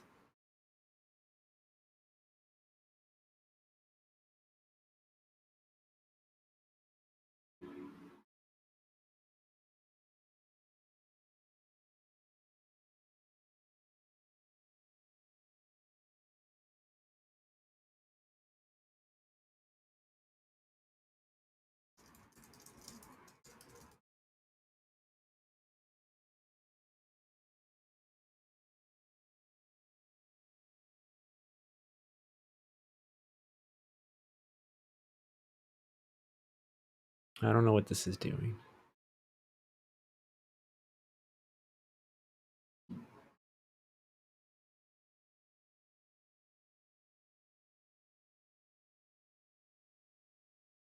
Okay. Okay, and now I'm supposed to sail artisan migrate.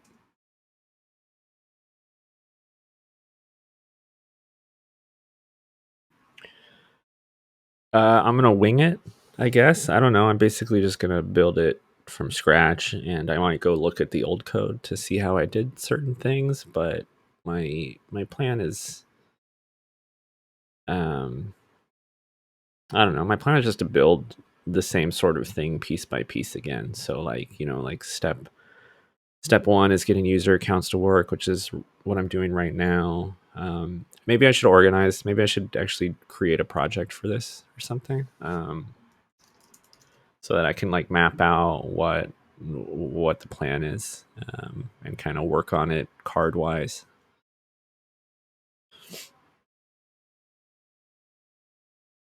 Wow, Git still uses master as the default. How upsetting! How upsetting. Um, okay, but anyway, it says that I should be able to log in or register now. Oh, look at this! Look at that!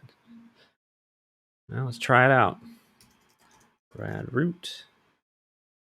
No, I'm gonna do Amiantos. bradroot@me.com. Some gibberish. Oh, can't duplicate the gibberish. All right, password and password. And I'm going to register. And now I'm logged in. Look at that. Look at that. Let's see if I'm in the database. Users.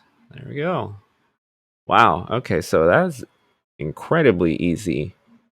Which I guess isn't shocking. Like Django comes out of the box with like a user registration system. So like I shouldn't be like gobsmacked or anything that it was this easy to get going, but that was very easy.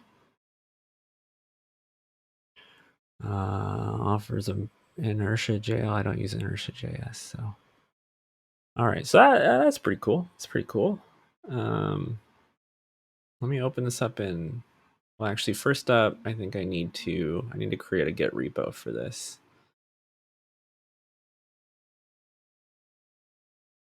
I don't remember how to add stuff. Okay, commit. There we go. All right, so I'm gonna go over to GitHub.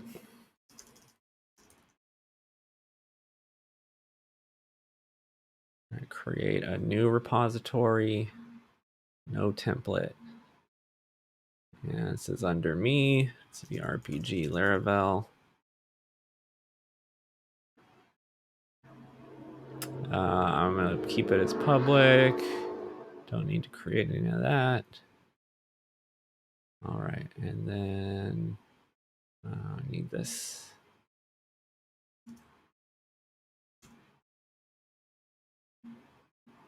Git branch m master. Git push u origin master.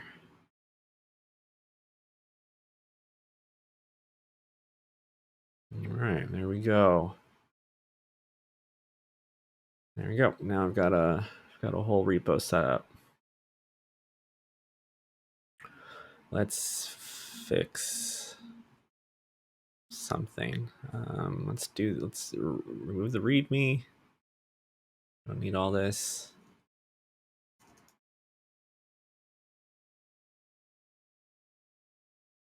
Name it Laravel RPG. This will be home to a web-based RPG built out of Laravel. I'll be streaming its development over on Twitch at https twitch.tv/amiantos. All right, let's push that out. I'm going to stop using the command line because I don't like it.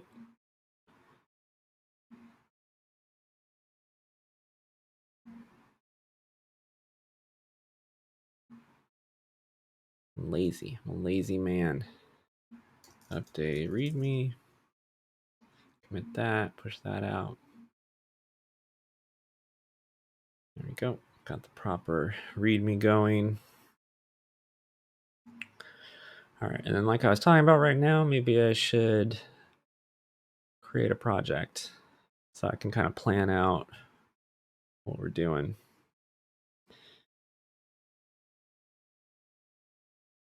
All right. I'll do first version. I'll name it first version, or maybe I'll name it alpha. Road to alpha. So right now we're just a couple of betas.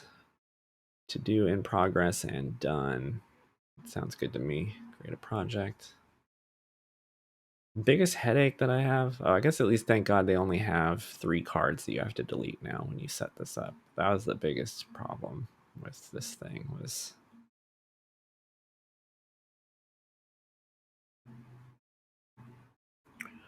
okay. All right. So we already did some shit. So let's say we already created project, and then we already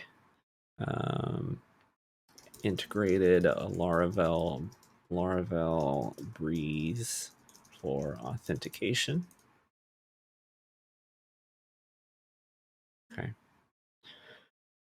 So then really the next step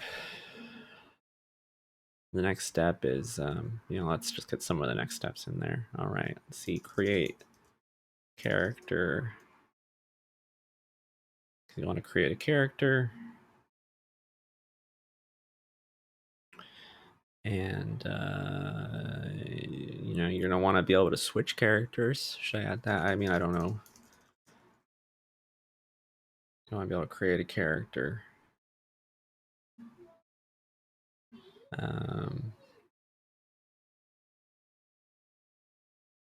You need probably like select character screen, right?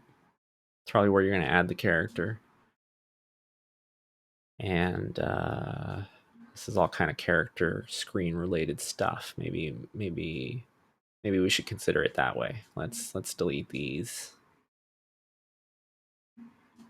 This is basically, that's what the first screen that anyone's going to see after they log in is a select character screen. So that's probably should be the main thing. So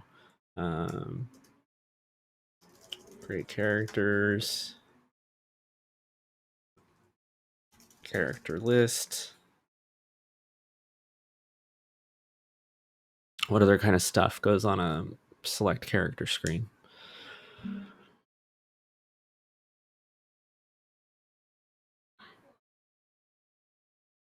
That's probably about it. Hear my wife yelling at our dog out there. All right, so select character screen, create characters, create a character list. We'll put that in progress, and then just real broad strokes. Like there's gonna be like adventuring, traveling between rooms. And there's going to be combat, fighting enemies. And there's going to be some sort of inventory system. We might never even come back here and look at any of these cards, but sometimes it can be good, especially when you're starting to get into the weeds. In the weeds of a project. Oh, I don't know if you heard that, but I should have put the mic in my butt. I'll do that next time. Setting Kanban and it's GitHub, right? And I could use Clubhouse. Clubhouse has free accounts now, and I like Clubhouse a lot. But this is the easiest place to put it in like a publicly accessible way. Like that's the cool thing is that other people can come in here and like see how badly I've stalled out on certain projects. Like if you go into some of my other projects, like if we go look at PyBar, and you go to projects, see PyBar for iOS. Look, did so much. There's so much that's done already, but still a little bit to go. But I haven't touched this since November 6th, 2020. So that was over a year ago. Sucky. People back in May of 2020 were very excited about iOS, PyBar, and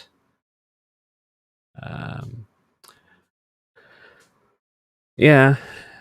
Well, I mean, eventually I'll run out of other stuff to stream, so maybe I'll go back to working on PyBar for fun. I got some snappy chats. Oh, let's see.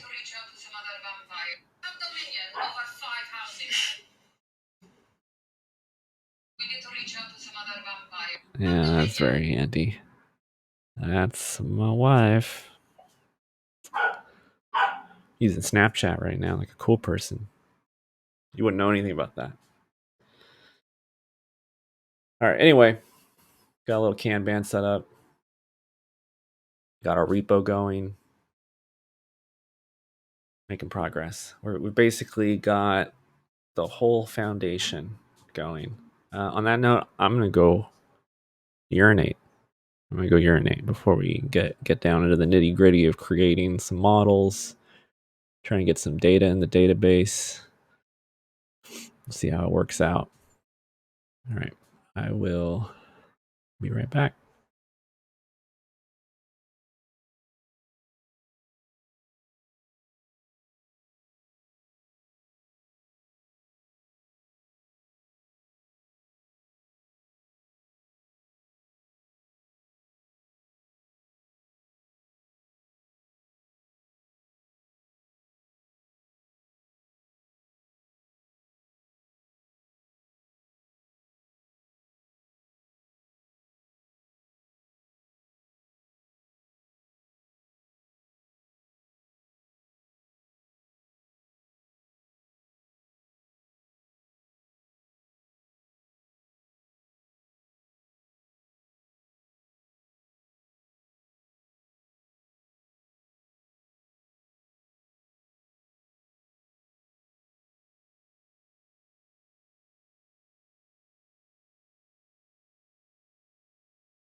I've returned.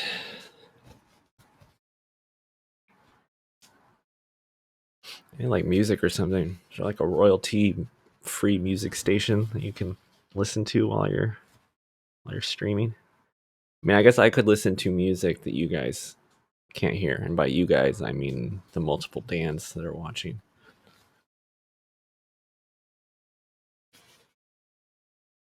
Oh man. Okay. All right. So what do we got here? We've got this dashboard now. You see when you're logged in. It seems like this is a good place to put a character select screen. Oh, okay, I'm getting ahead of myself. I need to create a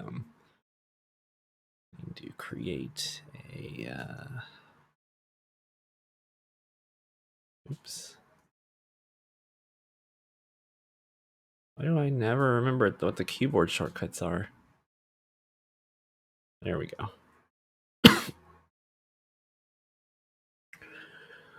All right, so I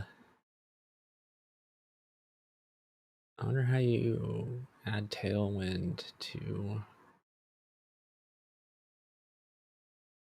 No, I'm gonna need Tailwind, so why not? Let's see Tailwind CSS Laravel. It's the best way to get this hooked up.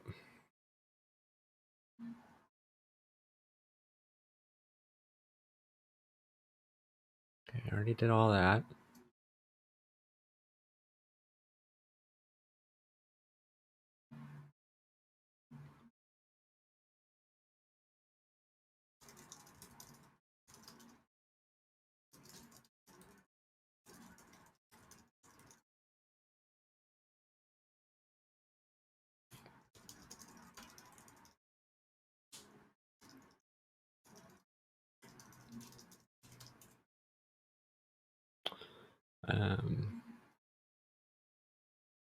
Sorry, I was responding to to a message. I'm getting emails everywhere. All right, setting up Tailwind. Install Tailwind and its peer dependencies.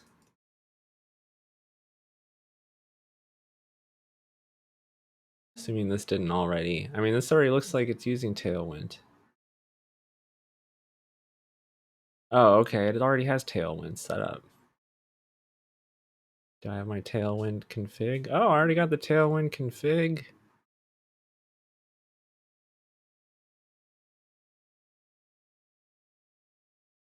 I already set that up.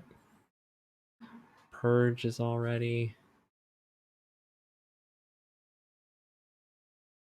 Okay, it's already all set up. That's so nice. Okay, all right. So I don't need to set up Tailwind. Do I need to set up Alpine?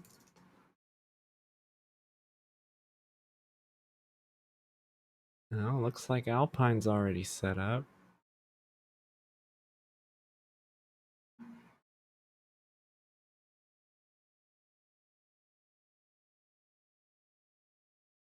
Hmm.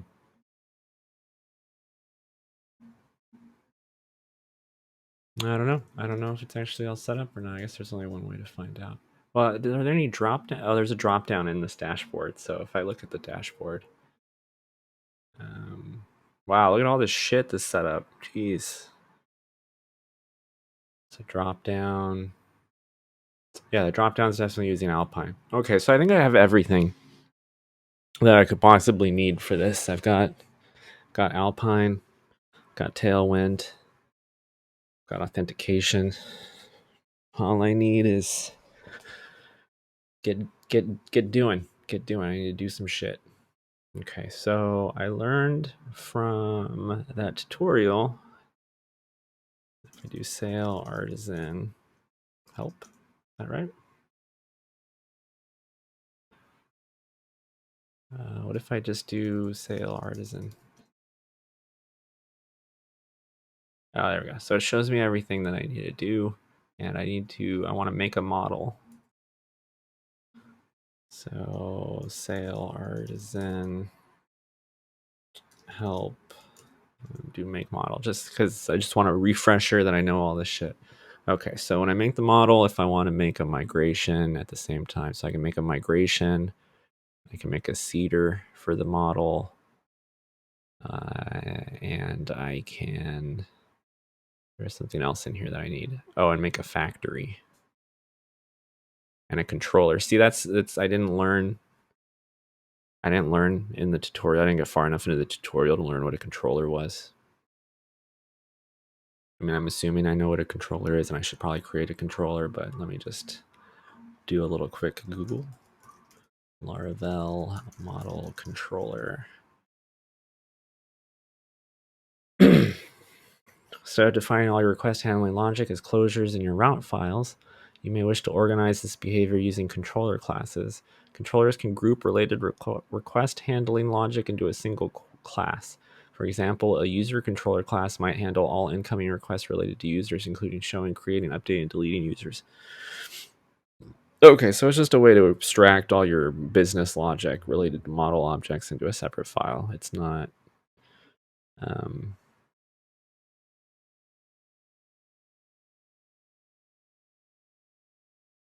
well, this is interesting. What does this do?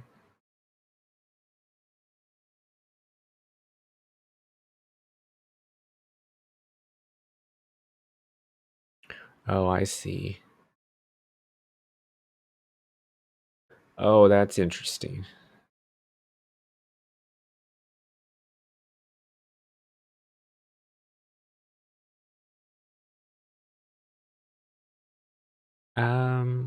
I feel like maybe I don't need a controller yet.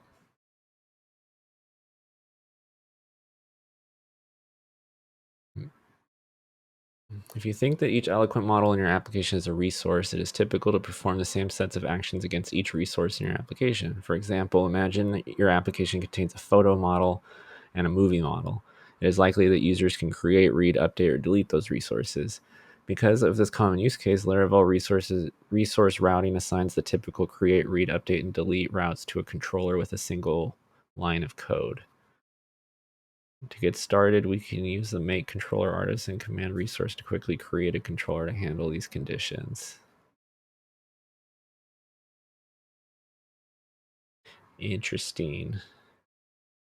So it has like an automated thing for when you create model objects that can kind of create the different routes you'll need.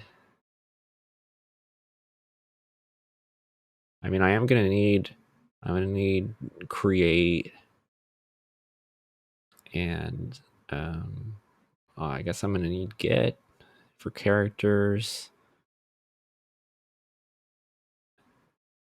Yeah, I'm gonna need get, post. I guess put if you want to change the name of the character, and delete if you want to. Yeah, I need all that, so maybe I should create all that stuff. All right, so sale, artisan, make model, character, and I'm gonna say we want a migration, we want a factory, we want a controller, and we want to call it a resource. But what's the API? Says that there's indicates if the generated controller should be an API controller. API resource routes.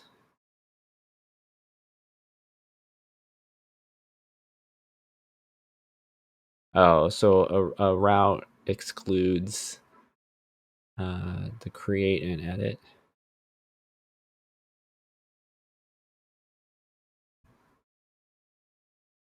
Well, let's see what happens.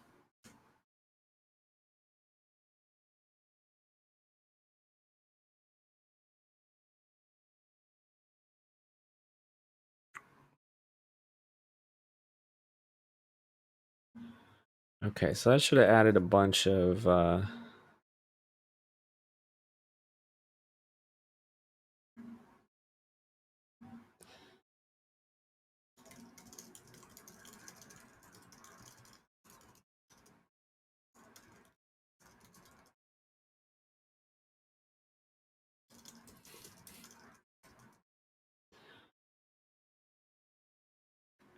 at our doggos.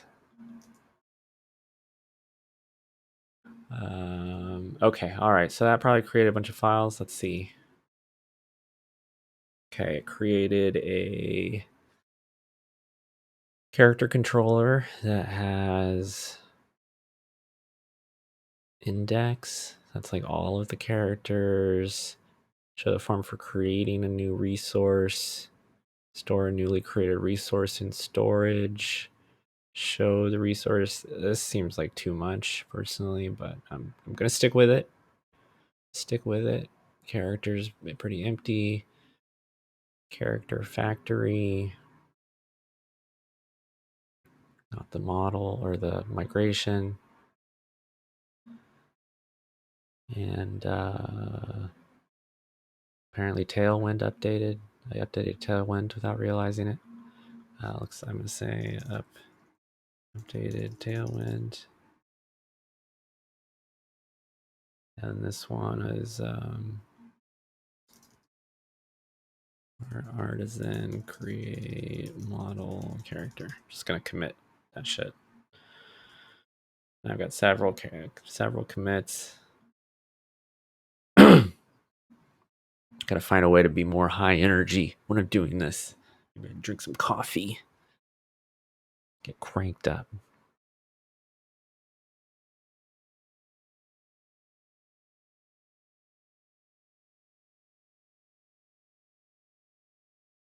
Oh, it's all good. It's all good.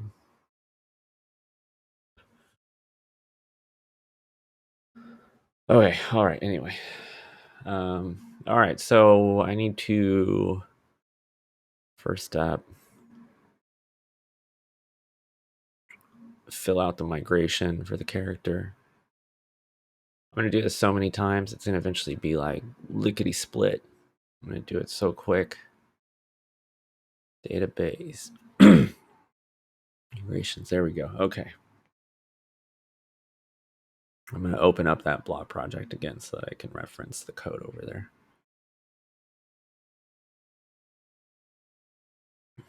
I have an itch. I have an itch in my throat. Itching.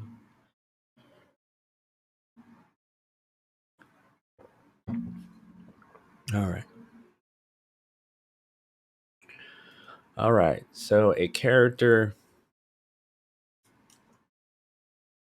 is going to have a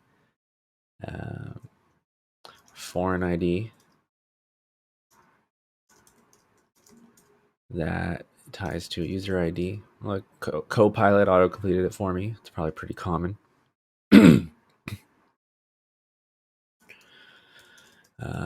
It's going to have a string that's a name. Copilot already suggested that. It's kind of impressive, I gotta say. It's not making any other suggestions yet. What else is the character going to have? What does Copilot think? Copilot's still not making any more suggestions. Okay, all right. I mean, I'm going to assume I don't want to store their hit points in this table.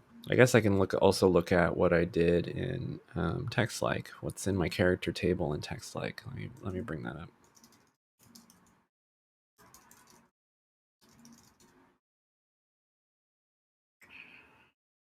Should be a SQL file in here, hopefully.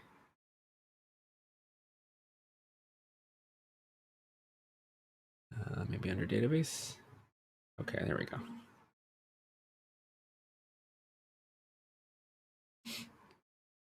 Let's see, armors, battle log characters. Oh shit, look at all this shit that I have in the character table.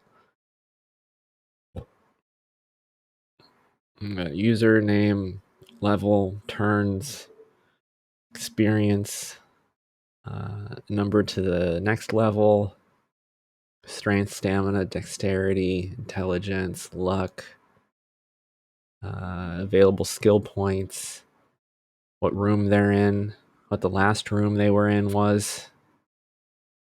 It's kind of interesting. I'm assuming that's a kludge to avoid having any actual real room history, but it could be cool to have room history. Total health, current health, total carry amount, what weapon, tome, and armor they have. I'm not going to add those yet. So I want those to be foreign keys.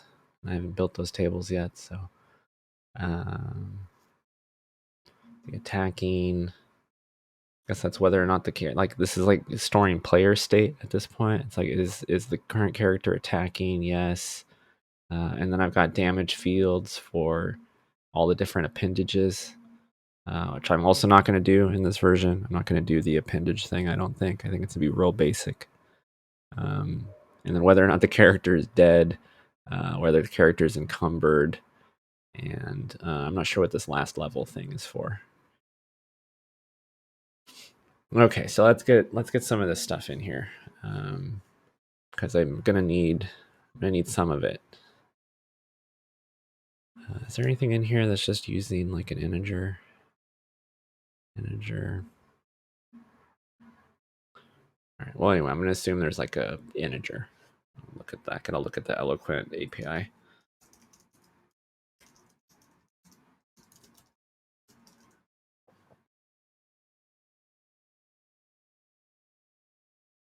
All right. Basic usage.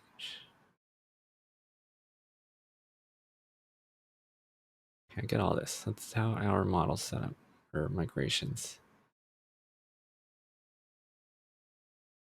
Oh, maybe this isn't Laravel migrations. There we go. It's better Google. There we go. Creating tables, string, timestamps, blueprint object, column methods. There we go. This is what I want. Tiny integer. Just want a normal integer. Giant integer. There we go. Yeah. All right. Easy peasy. All right. So name level integer level. All right. And then we're going to want another integer. Using integers for all this is probably the wrong thing for me to do. Let's see. PHP integer limit. Two. That's what? 1,000 million billion. All right, 2 billion. It's high for level, but that might not be high for amount of experience. PostgreSQL max int. It's the same thing. So that's good that PHP and Postgres have the same max int. So that's good. I'm not going to end up with some sort of situation where the database can store numbers bigger than PHP can deal with. Big int can store up to 8 bytes. Look at that number. Look at that sucker. But how do you deal with PHP big int?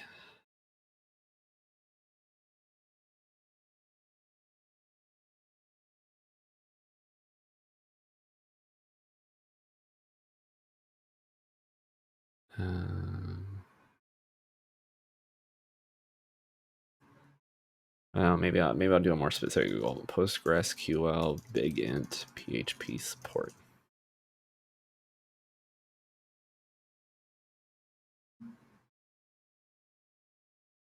Oh. Okay, so big int should work if PHP is running on a 64-bit system, which I'm, it is on my computer, and it probably is within Docker, and it will be on whatever server I'm on. So for something like experience, I'm actually going to use a big int if I can. They're big integer. There we go. So I use a big int. And then we might as well track the number of turns. This is another implementation question. Like, do we want to track every turn that a player takes in like a separate table so that we can technically kind of rebuild their entire progression through the game? Or do we want to do it like I did in TextLike, where I just kind of incremented the turn number every time they took a turn, and then the score was like the total of your experience divided by how many turns you went through. It's kind of like a measure of efficiency. I don't think I need to track everybody's turns, so I think I'll stick with that. I'm gonna go with integer turns. Let's name this turn count, just to be more specific. Yeah, I like that. Okay. And then we'll do another big int, and it's like next level. We'll make that a real long column name. Because over here I just have next level. You know, it's not. I just like to be very specific. Brevity is the soul of wit, but when it comes to programming and variable names and stuff, it is the devil. It's the devil. All right. Oh, I need to set defaults on these. I'm pretty sure this is how you do it. Default 1. Sorry, level 1 or level 0? And then turn count has a default of 0. Experience has a default of 0. I wonder if everything's not null by default.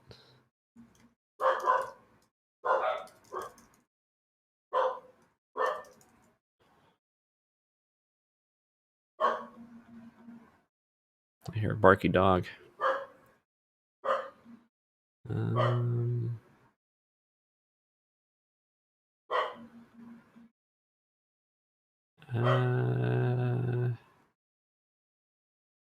I guess I'll find out. All right. Anyway, turn count default is 0. Start at level 1. Yeah. Okay. All right. And then strength, stamina, dexterity, intelligence, and luck. Is that more attributes than we really need? What does ESO use? ESO is just strength, dexterity, and intelligence, right?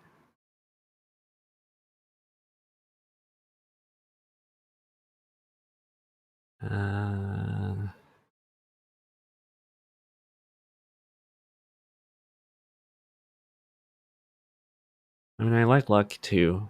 I guess for now I'll just build them all in, and then hey, look, Copilot's already auto completing strength. So look at that. Strength, magic, and health.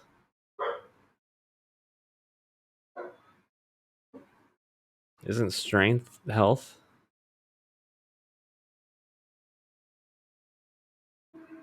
Look, strength, dexterity, constitution, intelligence, wisdom, charisma. Wow, look, look at all. Wow, is that normal like D&D? Is that strength, constitution's your health, right? In typical RPG parlance. Strength is physical damage, dexterity is dodging, constitution is health level, intelligence is what, magic. What's wisdom? Is wisdom just some sort of general like learning check or something? And then I assume charisma is like personality check, right?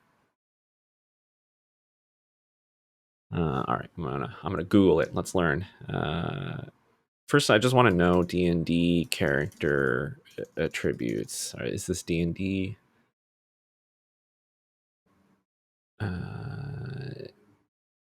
Oh yeah, so this is D&D. Strength, Constitution, dexterity, intelligence. So intelligence measuring deductive reasoning, cognition, knowledge, memory, logic, and rationality. Wisdom measuring self-awareness, common sense, restraint, perception, and insight. Charisma measuring force of personality. So like maybe wisdom is just like street smarts.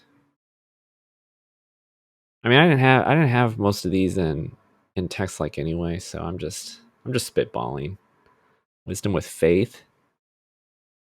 How would you use faith?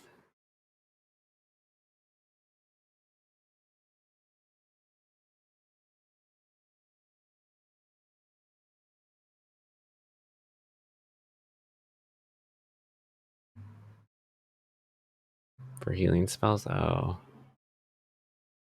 Yeah, I don't like having two separate stats for healing and like battle magic or whatever. Anyway, it's impressive that it completed some of that stuff.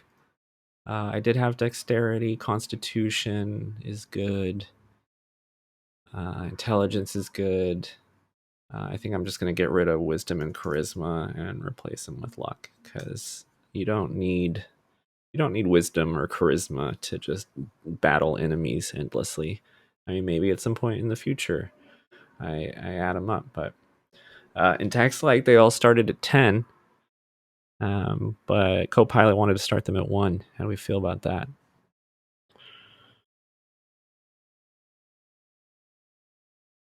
I don't remember how my math worked elsewhere, but I'll worry about it somewhere else. Okay, starting all at 1. All right, so then the last thing we're missing, oh, I guess I should do, hey, look, it's really just filling all this shit out for me. Look, max health, default 1. We don't want to default a 1. Let's do 100. Health, default 100, yeah. What's next? Max mana. Wow. We don't need mana, so I'm going to skip that one. Well, I'm going to add it anyway. I just want to see what more stuff it adds. Max mana, max stamina. Like what, your stamina goes down over time? Max hunger. Wow. This is deep. We're just going to do Copilot builds an RPG. Max thirst.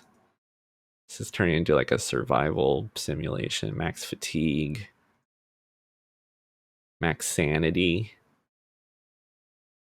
Max magic points. We don't have any of that. Oh, actually, I did want to change the combat in this a little bit to have it have action points. But maybe not. Maybe I won't do that. I don't know. Max magic point regeneration. Max magic points regeneration rate. Where is it getting this from? Max magic points regeneration rate. Rate.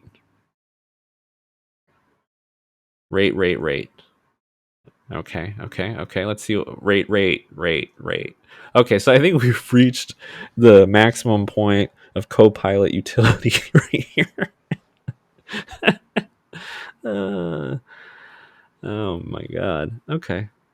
All right. Okay. So I don't need any of this. I do need max health and health. No, stop it, Copilot. Stop. Okay. I am gonna need.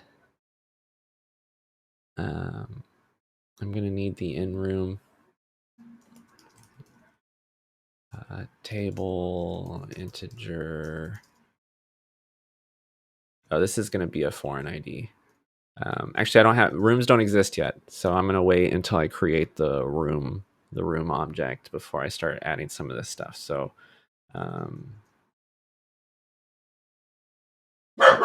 okay, there's that. Current L total carry. I don't think I need to track the total carry, and then weapons and tomes. Whether or not the person's attacking, maybe I'll figure out some other way to keep track of that. Okay. Oh, we need a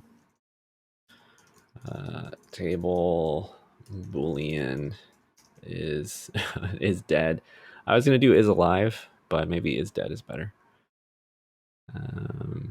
Is in combat, default false. Yeah, I'll take that one too. Is in shop. We don't have shops. Let's see what else it's doing. Is in town, is in dungeon, is in arena, is in tavern, is in temple. All right, that's all different things you can be in. All right. I'm gonna worry about that is in combat thing later. Whether or not the player is encumbered, it's all gonna be handled some other way, I think. All right, so basically this is all the basic stuff that we need for a character, I think. Level dead, attacking, hit points, total health. Oh, we need like a an attribute point measure. So we'll do table integer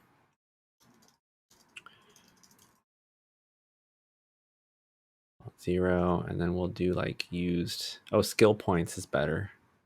Skill points to next level. That's not really what I want. Skill points to next level multiplier. Multiplier. Okay. This isn't working. All right. So I'm gonna name it skill points. I like that more. And then I need like total skill points used, just so that we know overall how many skill points they've earned. So maybe skill points skill points earned and skill points available. All right. That way, 1 we always increment, and then 1 we only decrement. All right, now what's slightly annoying is that I have to go and add this all to the model as well. So if I go to user, this is what I want, right? Okay, so character as factory, protected, fillable equals name. Yeah, that's fine. No, character doesn't have an age. Should be hidden for serialization. Anything in there that should be hidden? I don't think so. Anything that needs to be cast? No, I don't think so. Do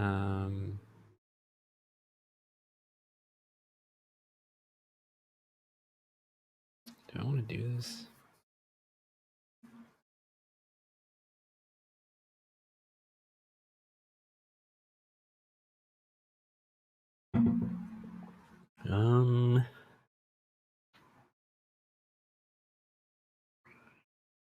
I don't even think I need to do this, actually. I don't like that I'm not doing it, but I don't need to do it. Okay, where's the character factory? Let's see if I remember how to do this.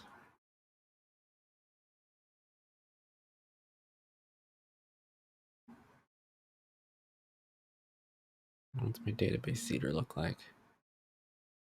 Yeah, let's play with a little bit of this. Let's see how this works before I.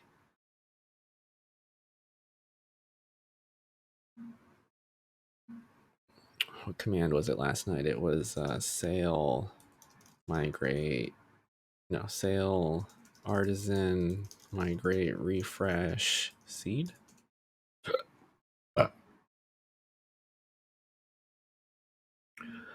It's too bad that I ended up deleting my account while doing that, but that's okay. It's not really important. Maybe I'll manually like create my account.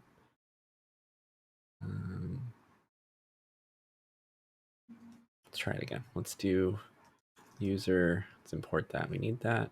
Can get rid of this. User. If I just do create.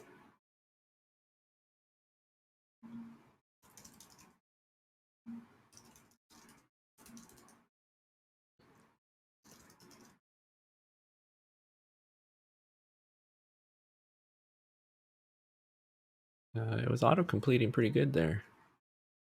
There we go. Oh, it's because I had the wrong thing.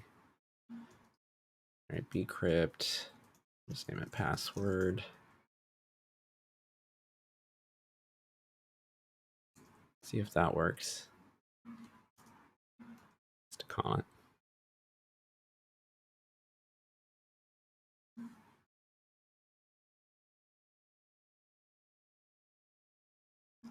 Let's see. Okay, there we go. All right, created that, created them. There's a characters table. Does it have any characters in it? All right, so let's create some characters. Okay, so character factory. Let's create 10. All right, and then now I gotta go fill out the character factory. All right, so the only things that we really need in there is, oh, we don't even need to create the users really. Well, anyway, let me fill this out first. A character needs a user ID, name this faker name.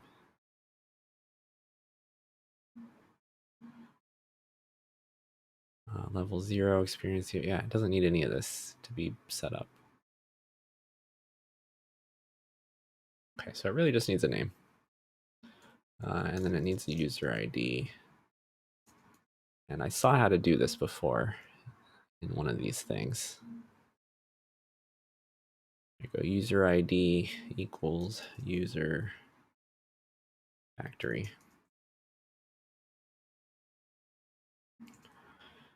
All right, but then in the database here, what I can do is I can create me, character factory, create 10 characters, but then also create a character that's specific to me. Create, pretty sure this is how you do that. User equals me. See if this works.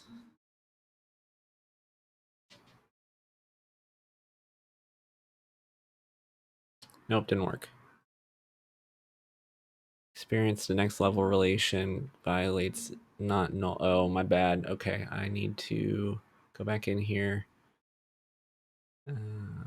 Experience the next level needs a default to 0. Anything else in here doesn't have a default? No, that's it. Okay, let's try this again.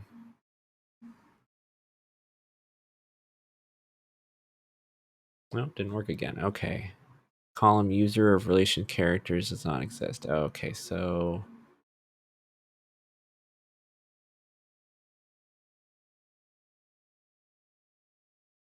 what's it trying to do? Oh, whoops. User ID.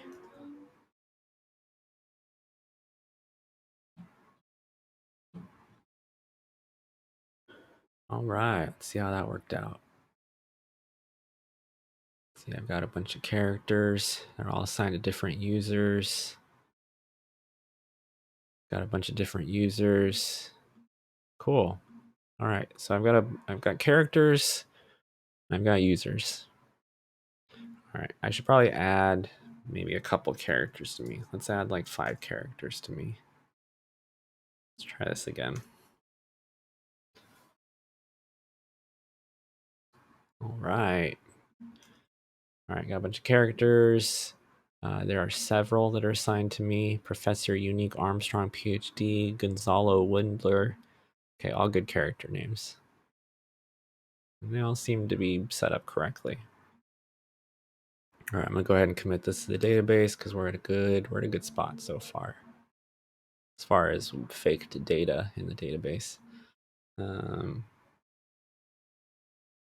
Create character migration,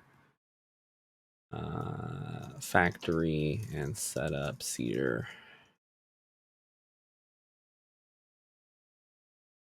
All right, we're motoring. Okay, so before, let's see, I've got 19 minutes left. Let's see if I can get a character list to show up on this dashboard. Okay, so what I need to do is I need to open up the routes for the web, turn view dashboard.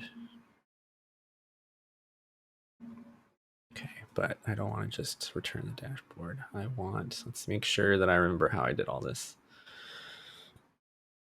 Over here in the routes,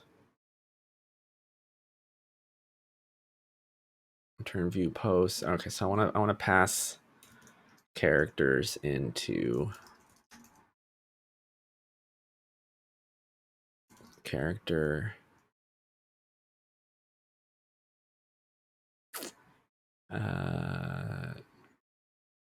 Character all. Okay, so the first challenge here is that I don't know. I'm supposed to get the user from somewhere. So if I'm using Laravel Breeze, how do I get the logged in user? So Laravel Breeze logged in user. Get logged in user.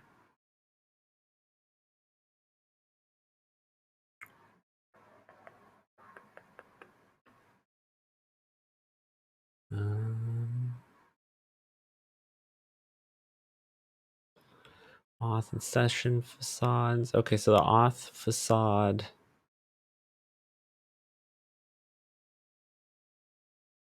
So I'll start a kit. We're retrieving the.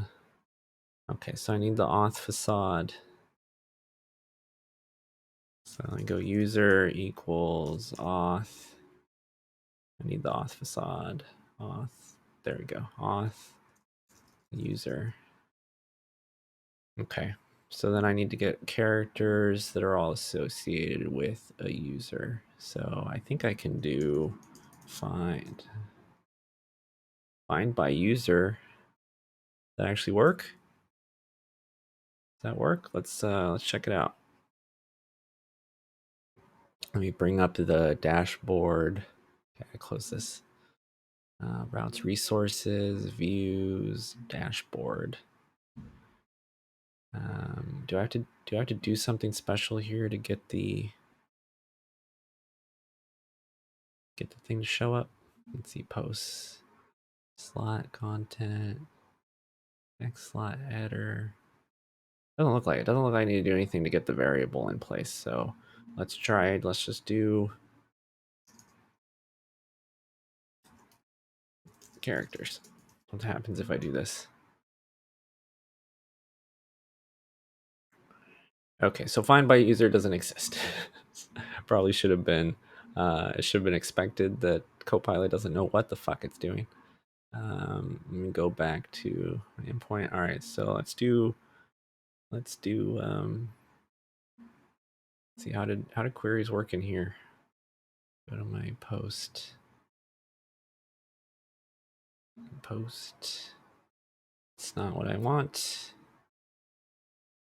It's not what I want. It's the problem with this tutorial is that I feel like it abstracted away a lot of the complicated part of it. So now I just need to look at the Eloquent API and Eloquent find by user ID. I'm just gonna Google.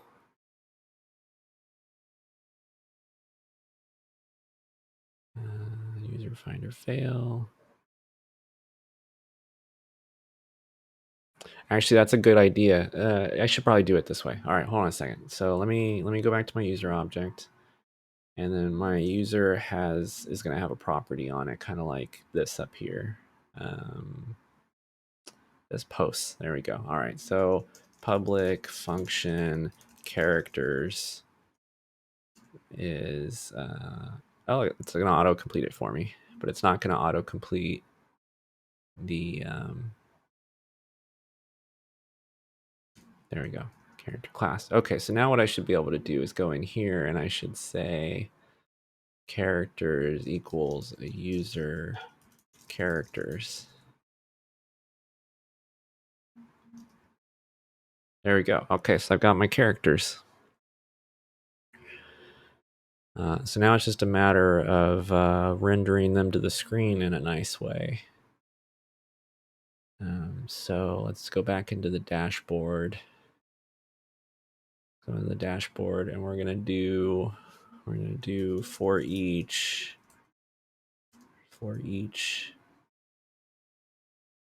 character as characters, or is it characters as character? I think it's backwards. I think it's characters as character, and for each. Just to make sure this is working, I'm going to do character name. Okay, there we go. Got all the character names. All right, so this is working. But this isn't what I want to do. What I actually want to do is I want to do one of those cool things. Look at that. Character card, character. God damn, how fucking awesome is Copilot that it does this shit? It's really cool. It knows what I want to do. It knows what I'm going to do. probably knows what I'm going to do before I know what I'm going to do, which is scary. You know, like it's watching us. All right, anyway. Character card, blade, PHP. And then this is going to take a prop of a character. Prop is character. And then it's going to be real simple. We're just going to do a div. And inside that div, hey, look at this. Character image, character name. I don't really need any of that right now. So what I'm going to do is I'm just going to do an H3. And I'm going to echo out character name. There we go. All right. Actually, maybe we want these to be buttons.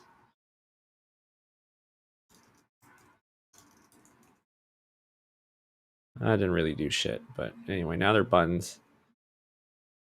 They're buttons. Let's style these a little bit.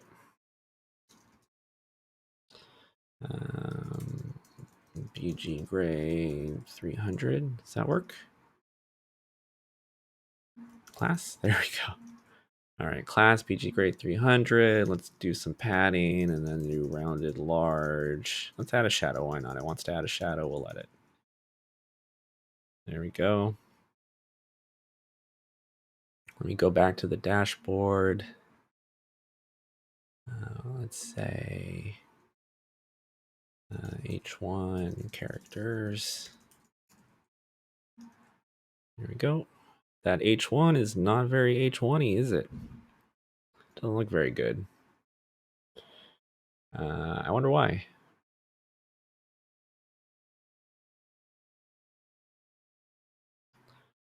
Well, I'll worry about that later. All right, back to my character card. Actually, I'm going to put this class on the div. And then the character name should be like an H1 or something. H1, H2, H2. That's interesting. All right, hold on. Let me do a little. Get a little oh, that's not what I want. I want margin. Margin bottom. All right, give them a little bit more. Give them a little bit more of a margin. This is probably the least interesting part of watching anybody work on a project is them kind of just faffing about with what it is they're doing. And then we're going to do level, character level. That look like level 1. Span class. I wonder how you do color, text color. Do you know how do you do text color in Tailwind, homie?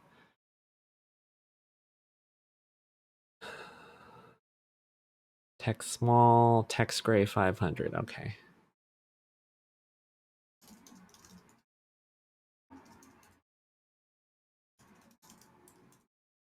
I need like a nice auto formatter for blade stuff. All right, got a little level 1. Maybe I should float that over there. You know, maybe I should do float left. Does that work? Oh, float right. That's God, I love CSS. Isn't CSS great? You gotta put all the shit backwards. I know I'm doing kludgy shit right now.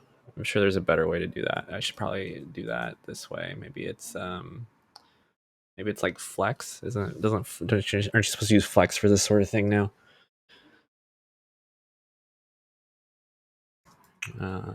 Flex. What if I do flex? There you go, flex. And then what I want is I want this to how do I flex this to how do I flex the level all the way over to the right?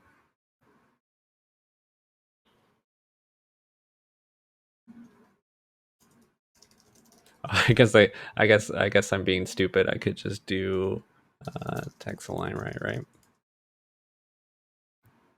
or align right. I don't. It's been a long time since I've dealt with Tailwind. Okay, Tailwind align right. Item center. No.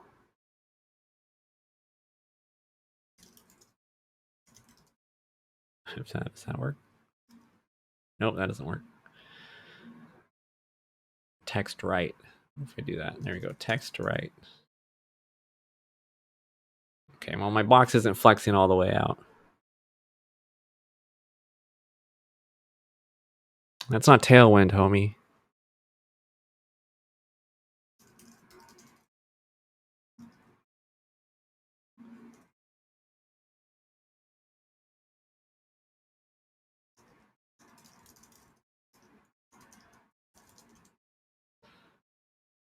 Yeah, Tailwind. Wow. Look at that. Justify between. That's not going to give me what I want, though. Oh, shit, it did. Oh, fuck, it did. All right. Okay. All right. We got 8 minutes. Let me fix this shit. Why is this weird? Why is this not a proper H1? I want this to say characters, like big letters. And I don't, well, anyway, maybe for now I should just put some extra character info in there in the character card. Like I could put, health is character health out of character max health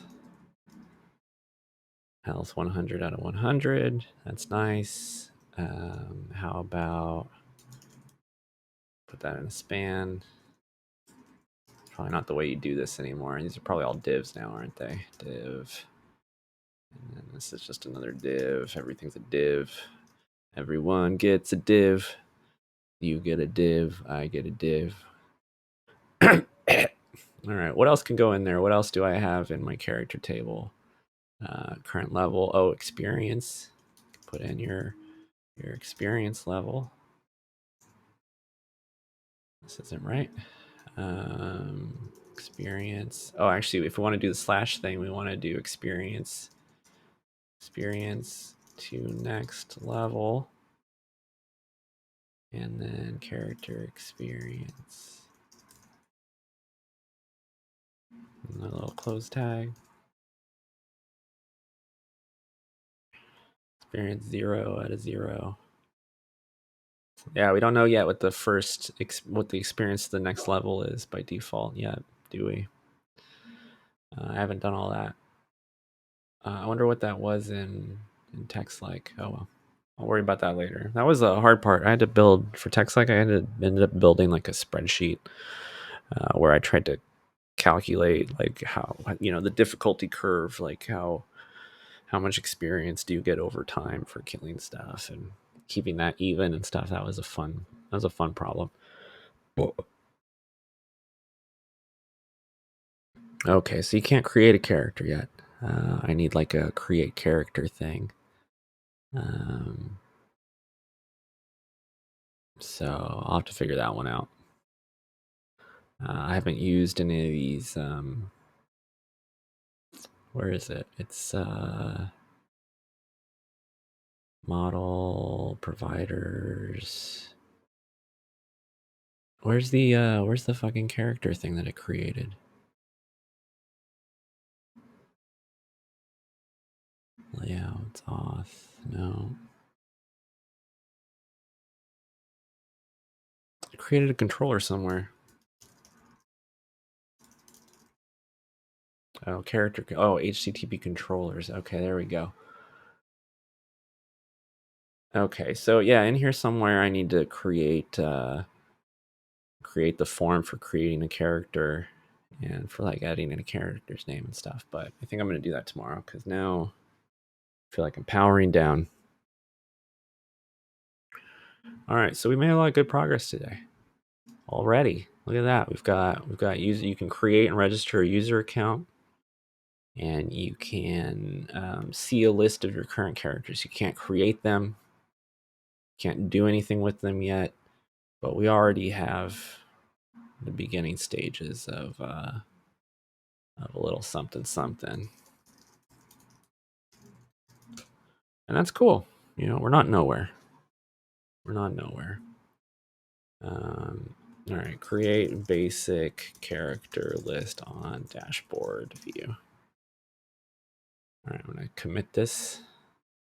Maybe tomorrow we'll start working in branches, start using pull requests just to be real thorough about how we're doing things, because then we can, you know, break stuff up into little chunks or whatever. Anyway, that's it for me tonight. Have any questions? Anybody? Any questions? Any questions for me? How do I get my hair to be so fine and beautiful? Well, I just, you know, take good care of it, you know. So you got to do to yourself. Take care of yourself.